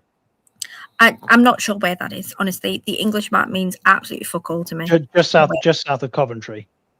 Yeah, I don't know where that is either. Not interested either. Okay, honestly, near Stratford upon Avon. Don't know where that is. Not interested. Once again. I don't know where Stratford upon Avon is. I look at the map. I got London wrong. I don't care. If I go there, I go there. I don't care where it is on a fucking map. That's it.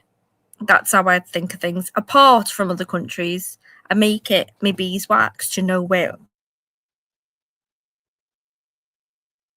Oh, I lost you. There is, like they've got in America, they've got Bigfoot, and it's like a mythology. In the Midlands, right. It's helpful for you to know that there's something called the Lets, and he walks about and he says things like "Shut up, Babs," under his breath, like "Suck your mum." No, honestly, if you hear "Suck your mum" or "Shut up, Babs," in it, I was just about to say something, but I forgot in it. If you hear that, then you know you're in. That is like a. Right. It's a Midlands mythology. So if you can just bear that in mind. Yeah, no, I'd never heard about that before. Like at all. Just look out for the Lets. I'll look out for the Lets. In it, Babs. Don't get me wrong. I'll obviously spend half my life in the woodlands. I spent half my life in the woodlands in the Midlands. I've never heard of that before. Have you never seen him? But... So he's meant to be. It's meant to be like a very small sort of black man, sort of like Neanderthal. But he claims he just shouts, "I'm a psychologist, Babs." Everywhere. I've changed my mind. Actually, I don't think it's fair cutting down these trees that some have been up for thousands of years. It's disgraceful. Thank you. Nah, there's no trees in the UK that have been up for thousands of years. No, because they cut them on. Oh, there is, and I'll go and show you one. I could go and show you one right now. It's fucking trunk. It's thousands of years. It's about honestly, no exaggeration, about 12 foot tall. It's like near 3 of me. Leave the trees alone. Leave it. The chunk of woodland, a big chunk of the woodland that they just cut down by HS2, coming down by the side of where I live. Some of that woodland had been there for thousands of years. Yeah, the woodland itself, but I'm talking about individual trees. Yeah, they're not like California redwoods Do you know what I mean? The trees that grow in the UK, they're not like California redwoods, where there are redwoods that are probably were around when the Norman conquest took place. There's a limit to the lifetime of the trees. I mean, the oldest trees that we have in this country were probably planted around the time of other than in wild forests, probably planted in the time of around Henry VIII, when they were trying to build up the timber supply for the Navy. John had chopped that down. Well, I mean, I've just googled it. The oldest tree in the UK, widely considered to be in Fortingall, the Fortingall Yew in Perthshire, Scotland, estimated anywhere between 2,000 and 5,000 years old. Yeah. So would you cut that down for a maximum amount, John? And just a moral question. For what for a fancy shed that's going to last 40 years? That doesn't seem. So I got. If I offered you £500,000, would you chop that down? No, but it's wrong, isn't it? A fancy shed for 40 years or a beautiful tree for thousands of years? No, I absolutely for £500,000 would not cut that tree down. No. What about 3/4? What about 3/4, John? Or I'm going to offer the contract to your opponent. No, I wouldn't cut that tree down for that kind of money. Really? So I'm gonna look at the you're a fibber. That those guys got when they cut down the tree at Sycamore Gap. I knew you. Yeah, were I know that was ridiculous. Yeah, but that was just a drunken binge. That was ridiculous. Why the fudge cake would you do that? What would even come across your mind to do that? Well, it looks like they just wanted to go viral. Well, they went fucking viral when they went to jail. The show went viral. I like trees more than YouTube, Glenda said. Yeah, that's true. It certainly went viral. What absolute idiots. But why would we value that tree, though, John, than them other poor, defenceless trees that are getting chopped down? What about... Well, there's a difference between... So, for example, there's a difference between trees that have been planted expressly for... so it's about ownership, not about the tree. So no, it's not even necessarily about ownership. So people can own ancient woodland, but ancient woodland is protected. So ancient, it's about intention, isn't it? Yes, there are specific trees in the UK that have something called TPOs, which are tree protection orders. So in the same way as buildings are listed, we actually have listed trees in the UK. The individual trees themselves are categorized because of the species that they're from, i.e. we're trying to preserve the species. So like a huge number of oaks in the UK, because they were nearly felled to extinction for boat building, as Verge pointed out. Yeah. How many left now? Like, is it gone back up? Yeah, it has gone back up because they've got TPOs on them because they're protected. And also, once we stop needing to fell oak trees to build our ships. Sorry to be like Wikipedia, but like, how old is the oldest oak tree that you know of? What are the most that you know of? The lifespan of an oak tree can be 500, 600, 700 years. So it's probably about the time that I said earlier with the reign of Henry VIII, Queen Elizabeth. Well, probably put down we had an oak tree in Kenilworth near us that was felled for the HS2 line, and when they felled the tree and they could get after they sectioned the tree and they could get an accurate understanding of its age, the tree was over 600 years old. Wow. And everybody knows that you can count how old a tree is when you cut it off, when you chop it off. You can count the rings, and that's every year. One ring for every year. Yeah, it's not necessarily years, but like it's seasonal. You can account for the seasonal change. And so I'd argue that the way that we count our years now is not there's three different ways, isn't there, to count the years? Aging every 3 years to our one, every 1 year, every 3 year to our 3 years. Well, the aging year is every 3 years, yeah. You're saying that the 3 years are in line with our years, 12 months. Well, there's a legitimate for that ring to develop. Well, there's a legitimate science to the aging of trees. It's called dendrochronology. Yeah. Say it again. Can you say it slow before? I'm deaf in one ear. Sorry. It's called dendrochronology. Dendrochronology. Thank you. I'll look that up. Thank you. And, No, I mean, I'm not doubting it. the length of a year has changed. The years have got ever so slightly longer than what they used to be, but in a minute sort of fashion. Over the course of history, you're talking fractions of a second per year longer. But in terms of life expectancy of a tree, a year for as long as humans have been measuring it has always been 365 and a quarter days long. Oh, it's called dendrochronology. Dendrochronology. No, the chronology is the study of time. Dendrochronology is the study of trees. Reese, I've just looked it up. It's dendrochronology. DENDROLOGY. Dendrochronology. Because it's the study of what? What did I say? That's the study of the. You said dendrochronology. Well, I thought you said dendrochronology, but I'm deaf as well, so I might. No, dendrochronology. Everything is sort of dendrochronology. You're saying cr, but there's no cr in it. There's no ch. No ch. I've just looked it up. But chronology is the study of time.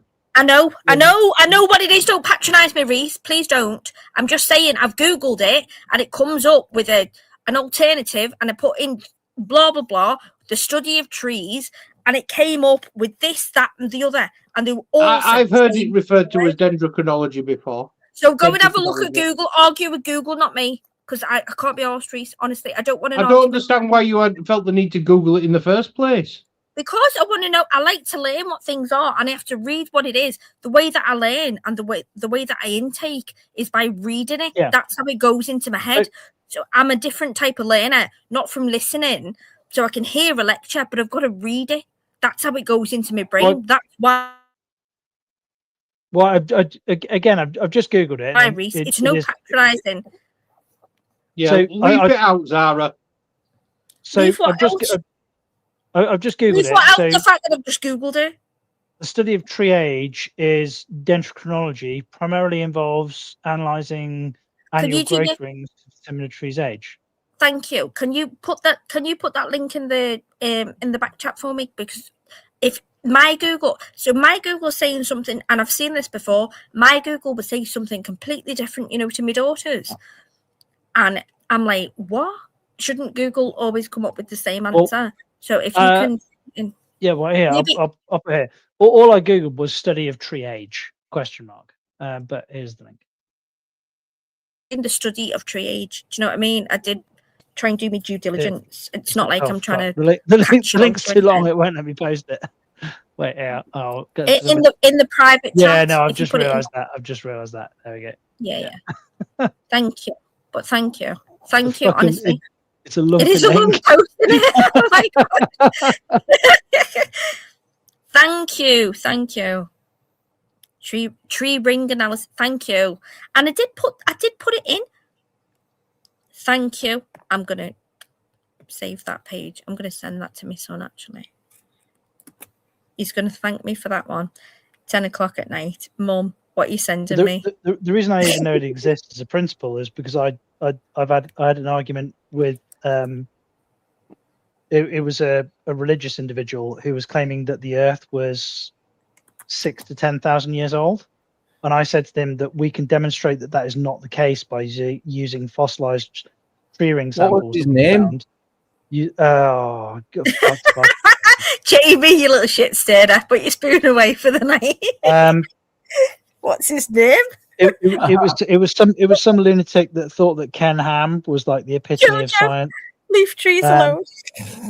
But the point is that my argument was that we know that that's not true because of dendrochronology. Like we can track that through literally counting tree rings, and we can go back hundreds of thousands of years using fossilized trees. Have you heard of Randall Carlson, the geologist? Yeah, of course. Yeah, so he's one of my favorite people, like on earth. But when he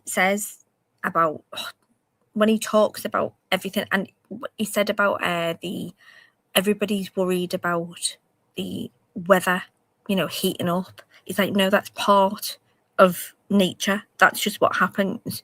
Don't worry. Don't catastrophize it. Don't be scared of it. Just live your life. This is what happens.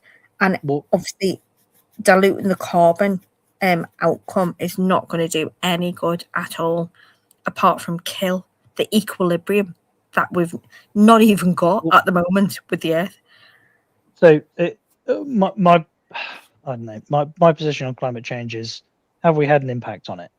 It would be a molecular impossibility for us to not have had an impact on it, because we have added to the amount of carbon that is in the atmosphere. The thing that is at question is how much carbon have we added to the atmosphere, and how much of an impact has it had, and has that dramatically increased the speed of change that would have naturally happened anyway?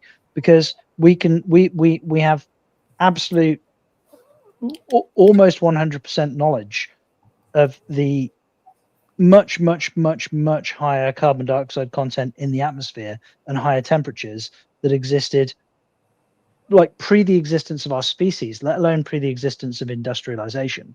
The temperatures in some countries are ridiculous, aren't they? Now people are really struggling.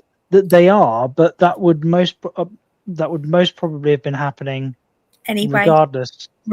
Anyway. Like our planet goes through these cyclical processes of ice ages, like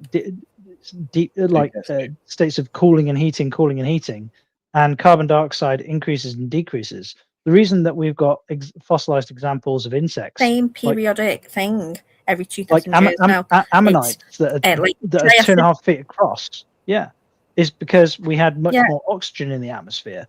Reason that we had dry off the times it changed. The reason that we had have extreme greening of our planet, where we see mountain valleys, it was just full of ice, absolutely full of ice. Now, when all of that melted, everybody thought, "Oh my God, it's just catastrophic," and a lot of people died. But it's now it's known to us as this is normal. So when it changes again, of course, it's going to seem catastrophic, isn't it? What else can we think? It's the natural way of the world. It's an equilibrium. We have to live with the world, acknowledge how the world works, not how we work, how the world works, and live with it, and make some sort of 50-50. Like, we're living on it, so we're going to work with you, but we're not doing that. We're trying to take over, and it's just not going to work that way. It's not going to work out. So I do agree with you, Felon. What I don't agree with, there's a very famous fella, he's on like Lex Friedman, talking about his random adventures down the Amazon and stuff like that. But he is really, really particular with the Amazon being felled every day, all day, every day, by logging companies. And I don't like the idea of that at all. It's horrific, and the animals, they're just dying and they're burning in the fires, and it's just horrific to see. But do you know his name? No, not off the top of my head. I'm sure if you told me who it was, I'd recognize it, but I don't know. I will find it because it's really important. Regardless, I've just had a phone call from my wife, and I'm gonna have to go and try and my son is fighting his bedtime. He's been up and down. Good night, John. So I'm gonna have to go and reliever deploy dad mode, because he'll listen to me, but he won't listen to her because he's a little shit. Love him to bits, but he is a little shit. So you'll get older and become a bigger shit. Trust me. I hope he sleeps like a log, John. So do I, but so do I. Right, nice chatting to you all. I'll catch you later.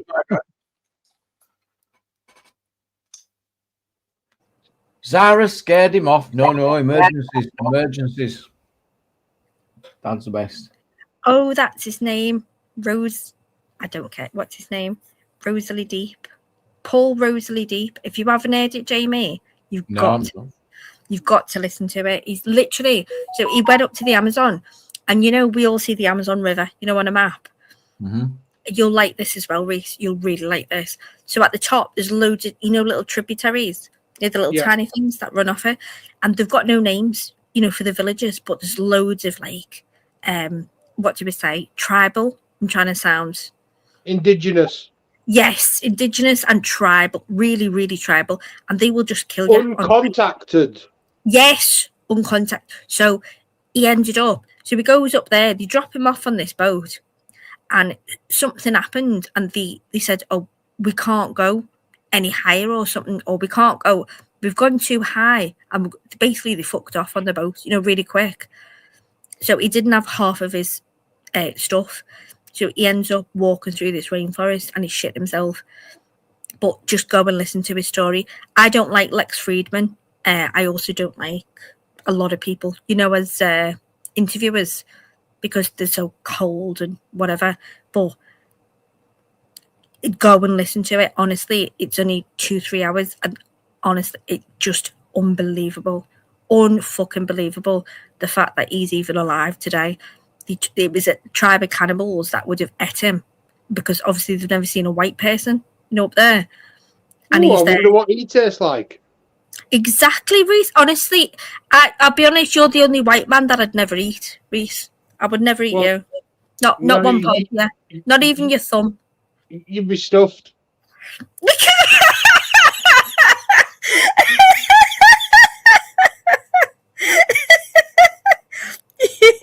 You're a cheeky bastard, are you? You wouldn't be able to. First thing you know, you'd be being told not to eat with your mouth full, Zara.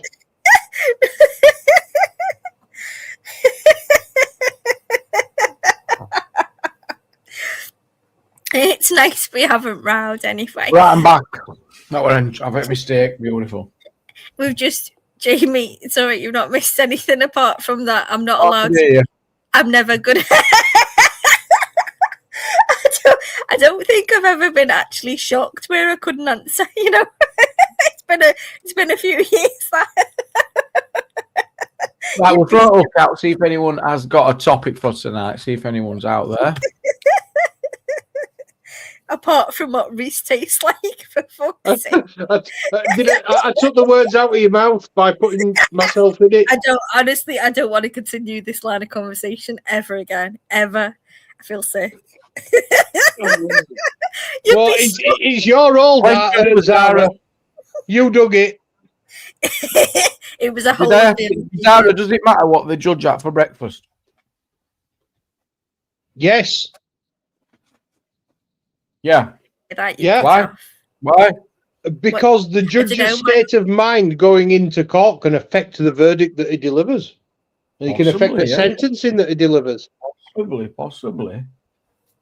Could you go even deeper? What if this judge, right, gets up for breakfast every day and all he has is meat? Nothing else but meat. That's it. Every day, breakfast, meat. Keto diet? Matter? I don't think that'll hurt him. I think what he does need, though, is... But what if he's up against someone who's trying to save the world? Climate change, eco-warrior. And here we have some judge who does nothing but eat meat. I tell thee. How's this fair? Well, it's just... Listen. So that's a good question. So does somebody's diet affect... And also, right, when you look at the stuff... you can show that say if I'm vegetarian more often, you know, or they might let people often. Right, imagine in an alternative world, I'm a judge, right, and I'm vegetarian, and I go in to a courtroom and they're talking about killing animals. Do you think that's going to affect my sentencing? You think you'd be able to remain impartial, so it doesn't matter what you have for breakfast?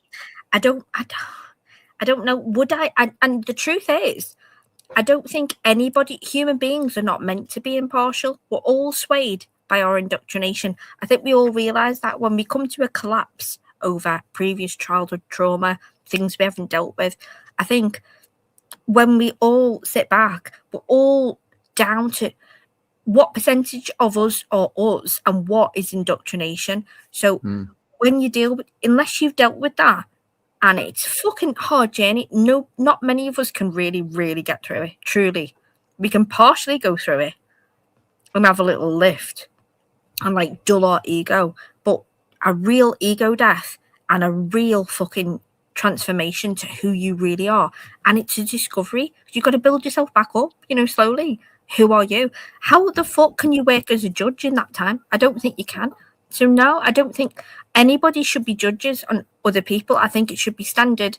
You do this, you get this. You do this. What about compassion, understanding, empathy? Gosh, what's in the UK? I think everybody knows there should be a reform to the judicial system in the UK. Everybody fucking knows there's got to be a reform. The judicial system, in my opinion, the judicial system in the UK has been subverted by people with political agendas. It's been. Do you know why? Because they're guilty of exactly the same crimes, and they're petrified that when it comes to them, they'll get the same fucking sentence. That's why. I think I disagree. I think it's because judges come from a particular educational background, and it's well documented that most educational institutions are left-leaning. So it's reasonable to assume that the judiciary would also be left-leaning. I don't think it is, if I'm honest. I don't think it is at all. I would say the opposite way, because I'm a big fan of watching trials, and I mean whole trials, from beginning to end. Yeah, but you watch Afro Man type trials. No, Afro Man came. You shut your mouth. Hang on, how are you not standing up for Afro Man? You should be wearing a bloody USA suit now and with a wig on, Jamie. That's what I want to see you in on Halloween. If you're not blacked up like Afro Man, are you mad? I will. That's what I want for Halloween. That's what I want. No, Tana, if you did that, you'd be pointing finger at him for cultural appropriation. No, Jamie's an honorary black person. I'll give you a black card. I'll give you a 24-hour. No, have you ever seen Lock, Stock? Yeah. And Two Smoking Barrels. So you know those two idiots that steal the guns, and you've got that scouser with the afro. Look at you! Look at you! I knew you were gonna have to bring up scousers. No, it was two scousers that steal the guns from that rich guy's house, innit?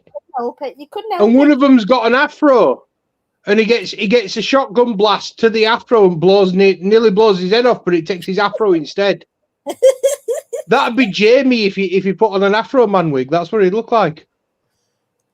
Jamie would not get his head blown off. Well, Jamie, go audit it. I never said that. Man. You know what? That would be great if you called it fakeblackAudits.com and just went out with a black face and started like bumping into people. That would be great. Mossad, you can't say that, mate. You'll get the finger pointed at you too.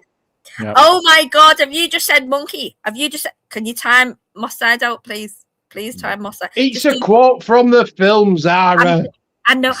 I'm taking the piss, Reese. I'm going along with you, love. I'm taking the piss. Mossad's my friend. I'm saying give him 10 seconds. Give him 10 seconds, please. He needs to learn. He needs to learn. 10 seconds. No more. Yeah, know your place, Mossad. Don't you ever do that again.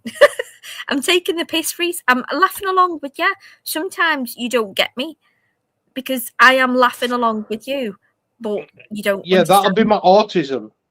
Probably, possibly. I don't understand sarcasm very well. Well, I'm very sarcastic, so maybe that's that. Maybe that's the little wall that we haven't got across yet. But it's been too many years for me to be. I don't want to be mean to you. I don't wish you any ill will at all, ever. And I do think you've got a great voice, actually, which fucking pains me to say. Better than Laura.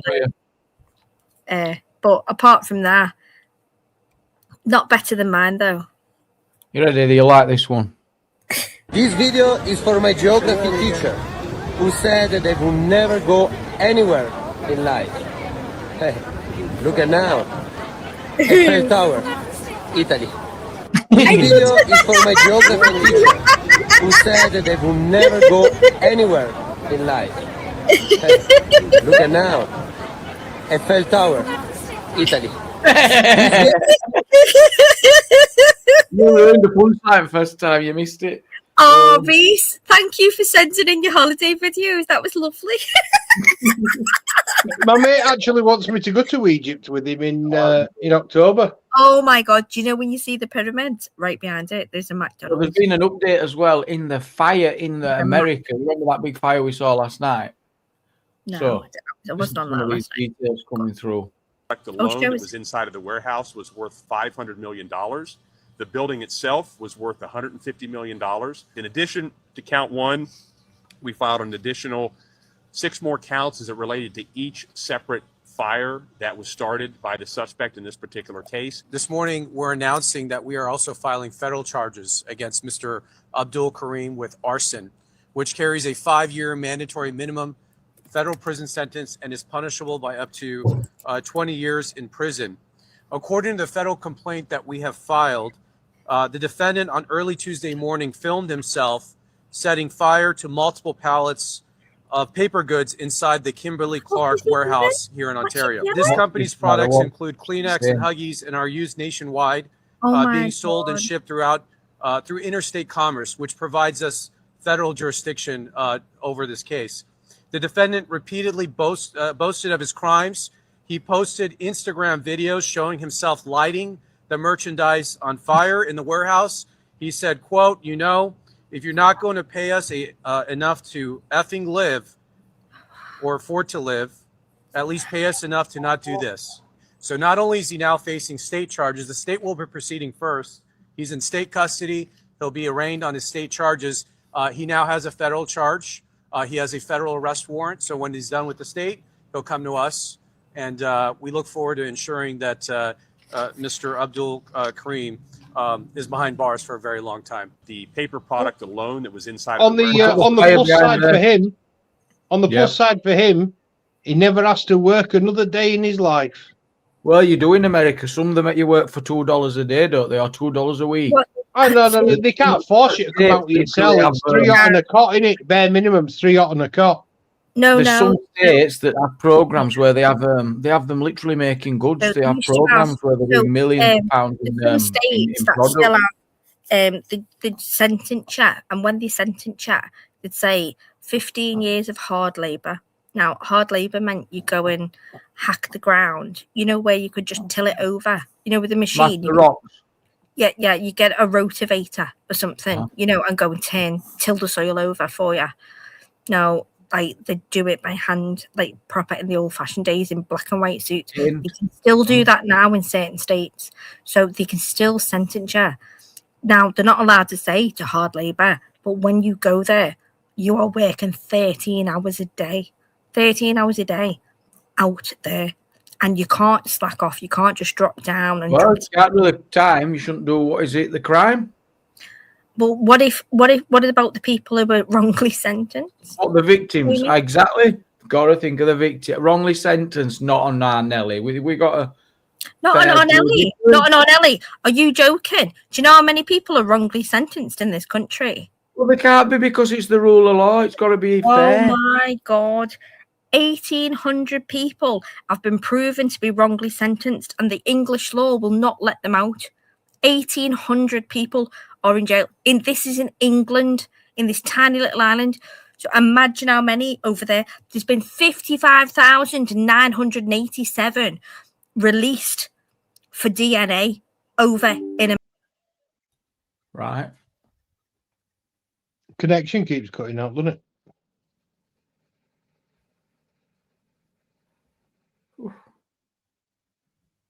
Yeah. Oof.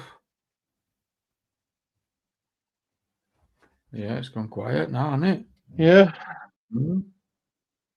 Yeah. Can hear myself think. That's scary, that. Come back, Zara. I don't want to do that. Right, we'll just take this moment to just get a bit of deep breathing in. We'll just... Yeah. Should blink out, Jamie, because I'm going to jump off shortly. I've got to... Yeah, I'll be right behind you. We'll have an early one. It's been very quiet. It's been good this evening, though. I've enjoyed it. It's been all right. Am I still there? You keep cutting out, Zara. I don't know what's going on with your connection. Sorry. My laptop died, but I didn't think it'd still be on when it came back on. But yeah, sorry. Reese, it has been nice to speak to you like a human being rather than Rowan. Do you know what I mean? I'm not a human being. I'm a cat. Do you know what? You are. This is why we're so different. I'm a dog person and you're a cat. Do you know that my cat is currently fucking pregnant again? You told us twice. Yeah, I'm just in denial, and I'm like, oh, I'm gonna have to put that stupid cage up again, move the table in the kitchen, give her somewhere to go. I'm gonna have to bottle feed them when she gets annoyed. Oh, my heart's bleeding. It's the For you. fucking hot. It's. Do you know how much it costs, Jamie? Oh, and all that time and commitment you're going to have to go through as well. Do you mean I sleep on the couch? So if they need feeding, four of them last time. It's probably going to be more this time. And every Good, hour, isn't it? yeah, piss off. Don't start being unsentimental. Like what's the word? Unsympathetic. Unsympathetic towards me. It's not of my doing. She's a natural slag, Your and I can't cat, help it. Go get it. It's your cat. I Yours, know, but I can go and pay right now for it to go and have a bits done and termination. How can I do that when I know there's life? I can't do that. How can I do that? I can't. I've been arguing in my own head and I just can't do it. You're a There's vegan? No, but I can't. If there's life already there, what the hell am I supposed to do? I can't do that. Well, So when she's had the kittens, take her to the vet and get her done. Yeah. I will this time, but it was a hard slog, you know, like meant ethically, because I was like, oh, like, do we take it right away? So she's had one litter. I thought, right, she's good. I'll get her done. Could I get her in the carrier? No, she's not my cat. It's my daughter. She comes to my daughter. She doesn't go near me. So trying to get her in the fucking carrier was a nightmare. She wouldn't get in the carrier, so it just didn't happen. And then I said, so right, keep it inside until she does, until Pops is off on holiday, and then we can all go. Like, she can take her. No, she snuck out and got out for 2 days, come back, and this is the state she's in. What the fuck do we do? Female cats are slags, though. They are slags, and they can have 3 different dads, so I could tell the difference in the babies. I could tell the difference. I was like, that's that cat down there. That's that cat down there. They are What time's Fury's fight? Does anyone know? Yeah, let me have a look. One sec. No I've got idea. it on the TV. Well, I can see someone that's doing one of them dodgy TV streams. Do you want me to put it in the back? Have you got Netflix? Not. No. No, in the back. I've got Netflix, but I won't be watching it because I don't pay a TV license. Have you got to pay a TV license for Netflix?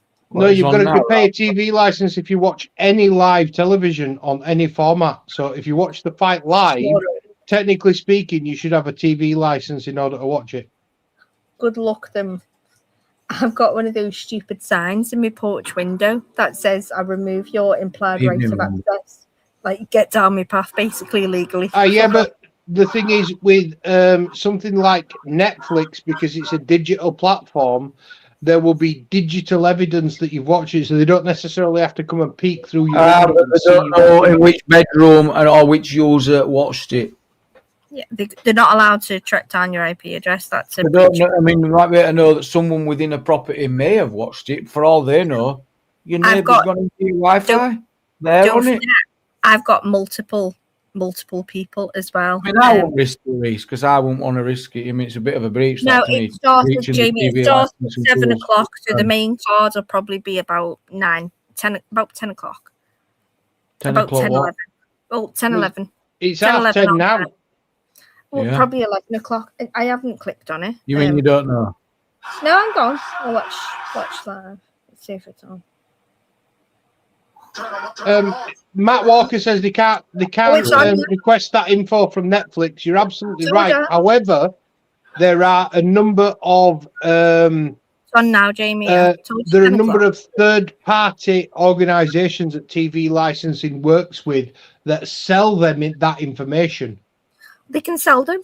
They can sell them all your metadata all they want to. It's a privatized limited company and it's a civil matter.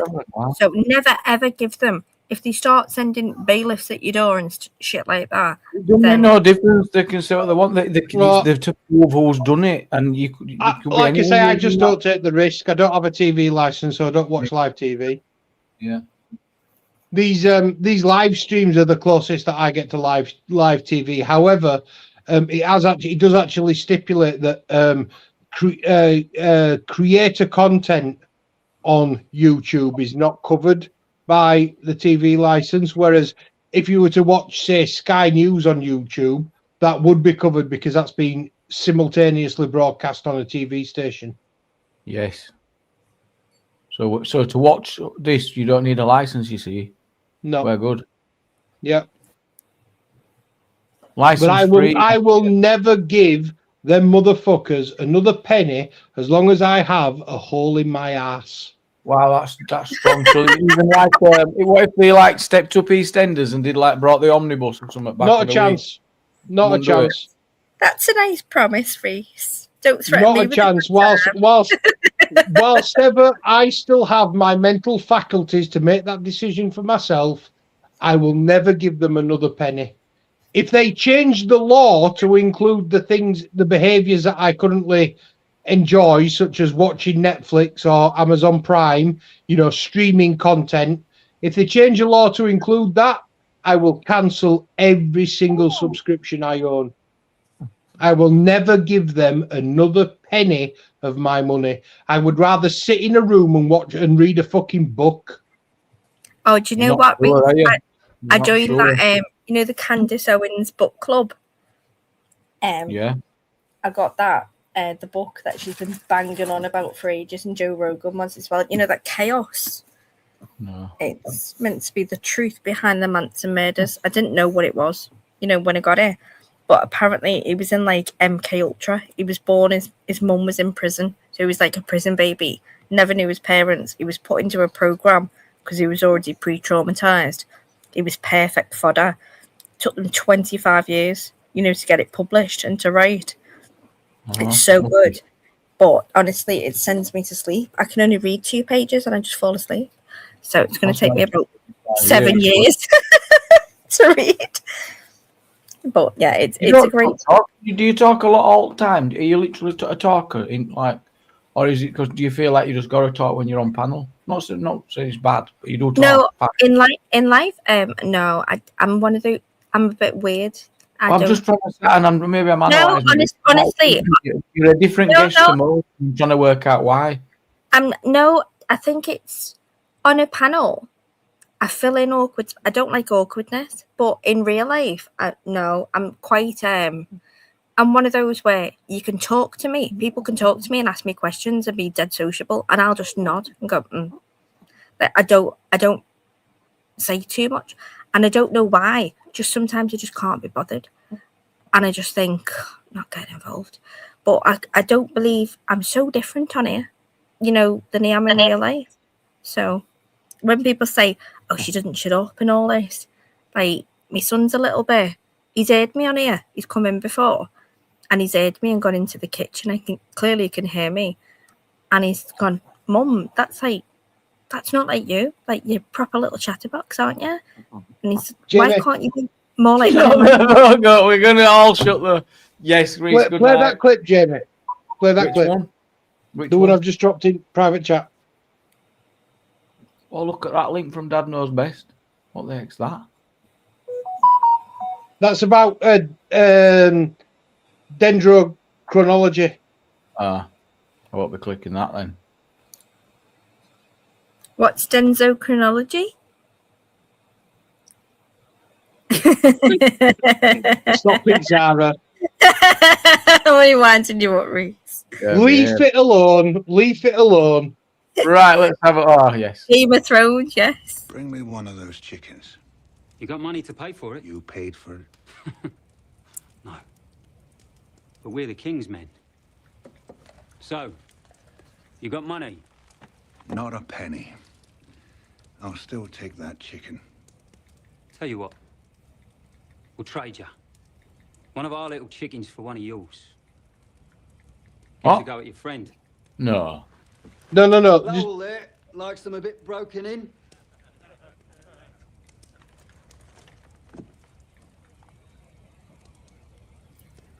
You're a talker. Listening to talkers makes me thirsty. Is that you, Jamie? You're making Reese thirsty. Is that No, how you what he picture goes on yourself? to say in that scene is he goes, listening to talkers makes me thirsty and hungry, and then he goes, the other guy says something else. He goes, It's not a tell guy. you what, if you carry on talking, I'm going to have to eat every fucking chicken in this room. Yeah. Do you know what, Reese? I've and you- actually seen that whole series 8 or 9 times. I'm Oh, a it's proper awesome. geek. I went to I'm not going to even say. I went to Comic Apart from Con. the last 2 seasons, it's awesome. No, I loved it, but no, I even enjoyed when everyone says the last season was like a letdown. I don't Have know you read how the books? No, see, this is the It thing. I haven't got. deviates too far from the books. Does it? Is that why? Yeah. So, have you Yeah. seen the new one? Have you seen the new one? It's called the 7 Nights of Night of the 7 Kingdoms. That's the one. I've read the book. I haven't watched the. Have a look. It's Well, he's only ahead of you, Zara. He's ahead of you. no. So they're only half an hour implements. Yeah, so it's really quick. If you go on I can't say it. On The book was really short. It was only a short novella. It's Was the it? story of Duncan Egg. A novella. Duncan the Tall and, Duncan and Egg. Yeah, Duncan and Egg. It was beautiful. I loved it, but I absolutely loved it. But I was like, after the second one, I was like, when does this get good? I was talking. Me and Ministry are like both proper Game of Thrones geeks. Is everyone still with us? Yeah. Sorry, we're Game of Thrones geeking out here. I went to Comic Con and I was 2 days late. They took the throne away. All I wanted to do was sit on the Iron Throne. That would have been, the penultimate of my life. You would have been allowed to sit on that. They would have let everyone just. Sit I on that. would have been able to sit on. Jamie, it's me. It's me. Have you watched House of the Dragon?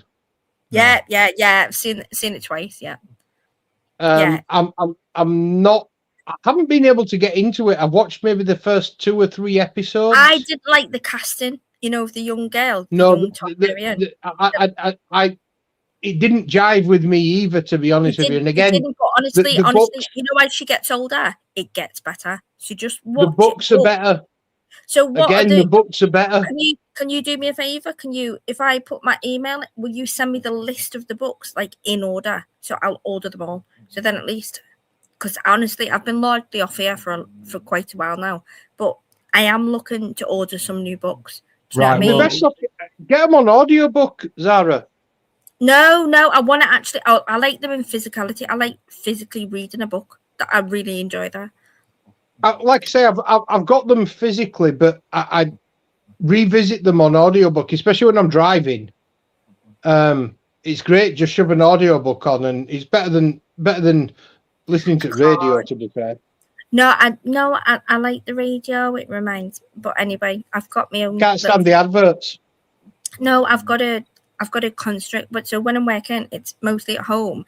If I'm on the laptop, I can have the radio on in the background in the other room, but I can't have a podcast on or a book because I've got to concentrate. On what I'm doing. I've really got to concentrate. So that's why it's best when you're driving.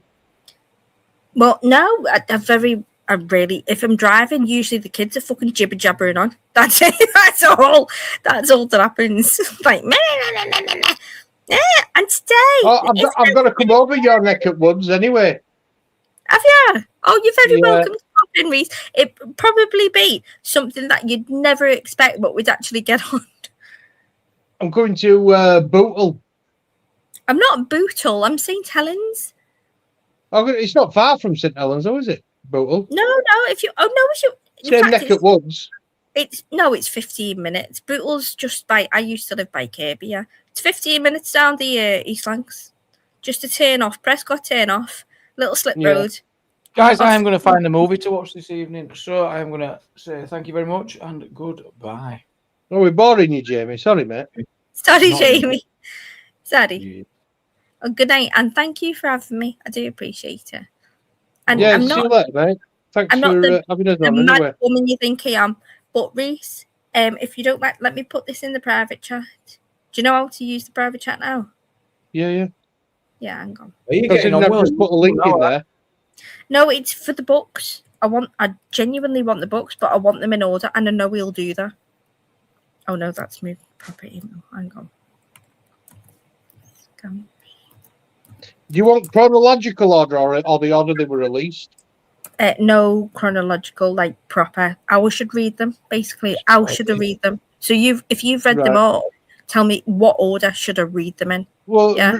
read the Song of Ice and Fire first. That's the books that the series Game of Thrones is based on, and then go into the I would say probably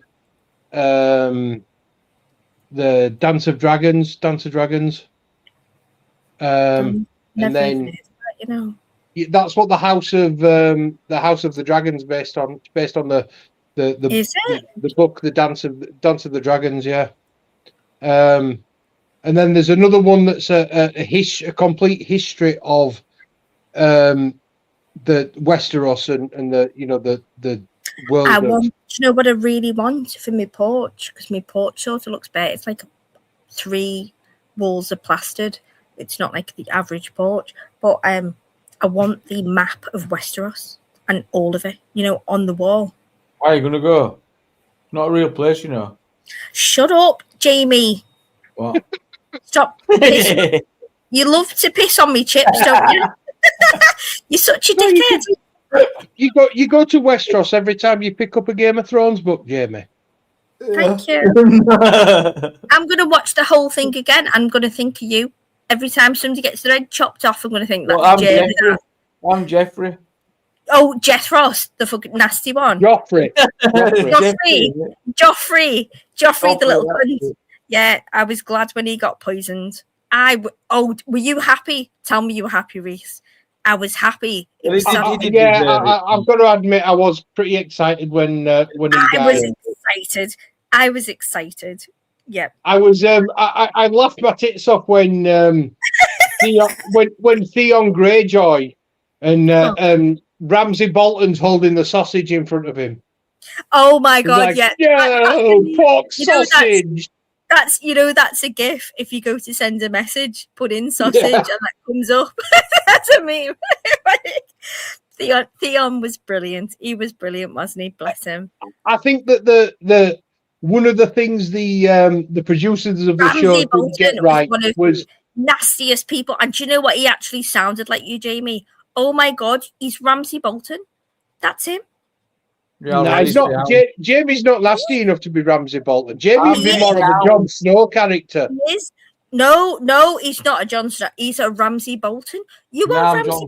I didn't even realize. You are Ramsay Bolton.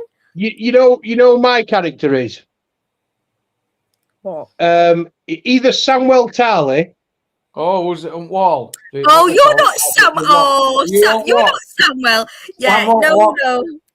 Oh no, that's a cross between Samwell Tarly and Barristan Selmy. Not Barristan Selmy. Not Barristan Selmy. Jorah Mormont. Jorah?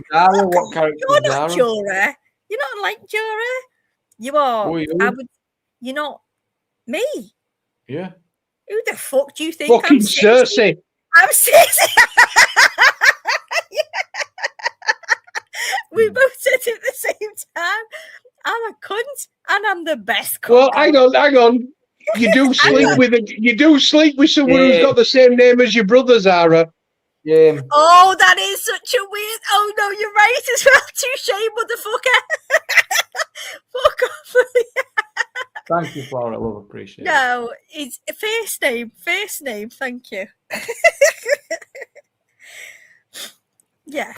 And it's my partner. Oh, no, it's not my brother, though. It's not I am going to have to go. Yeah, I would go. All right, mate. Well, thanks for having us. Take care, Bob. Bye-bye. Well. I'm panelled out, everyone. What film shall I watch, Flora? I don't know, actually. I don't know. Any suggestions? Definitely just want to have a chill for a couple of hours.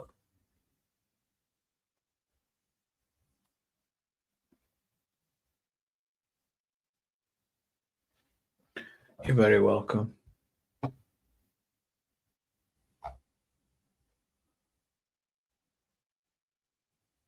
Animal House, never heard of it. Shall I? Good night, mate, and you. Have a great one. I'll catch you on the next one, guys.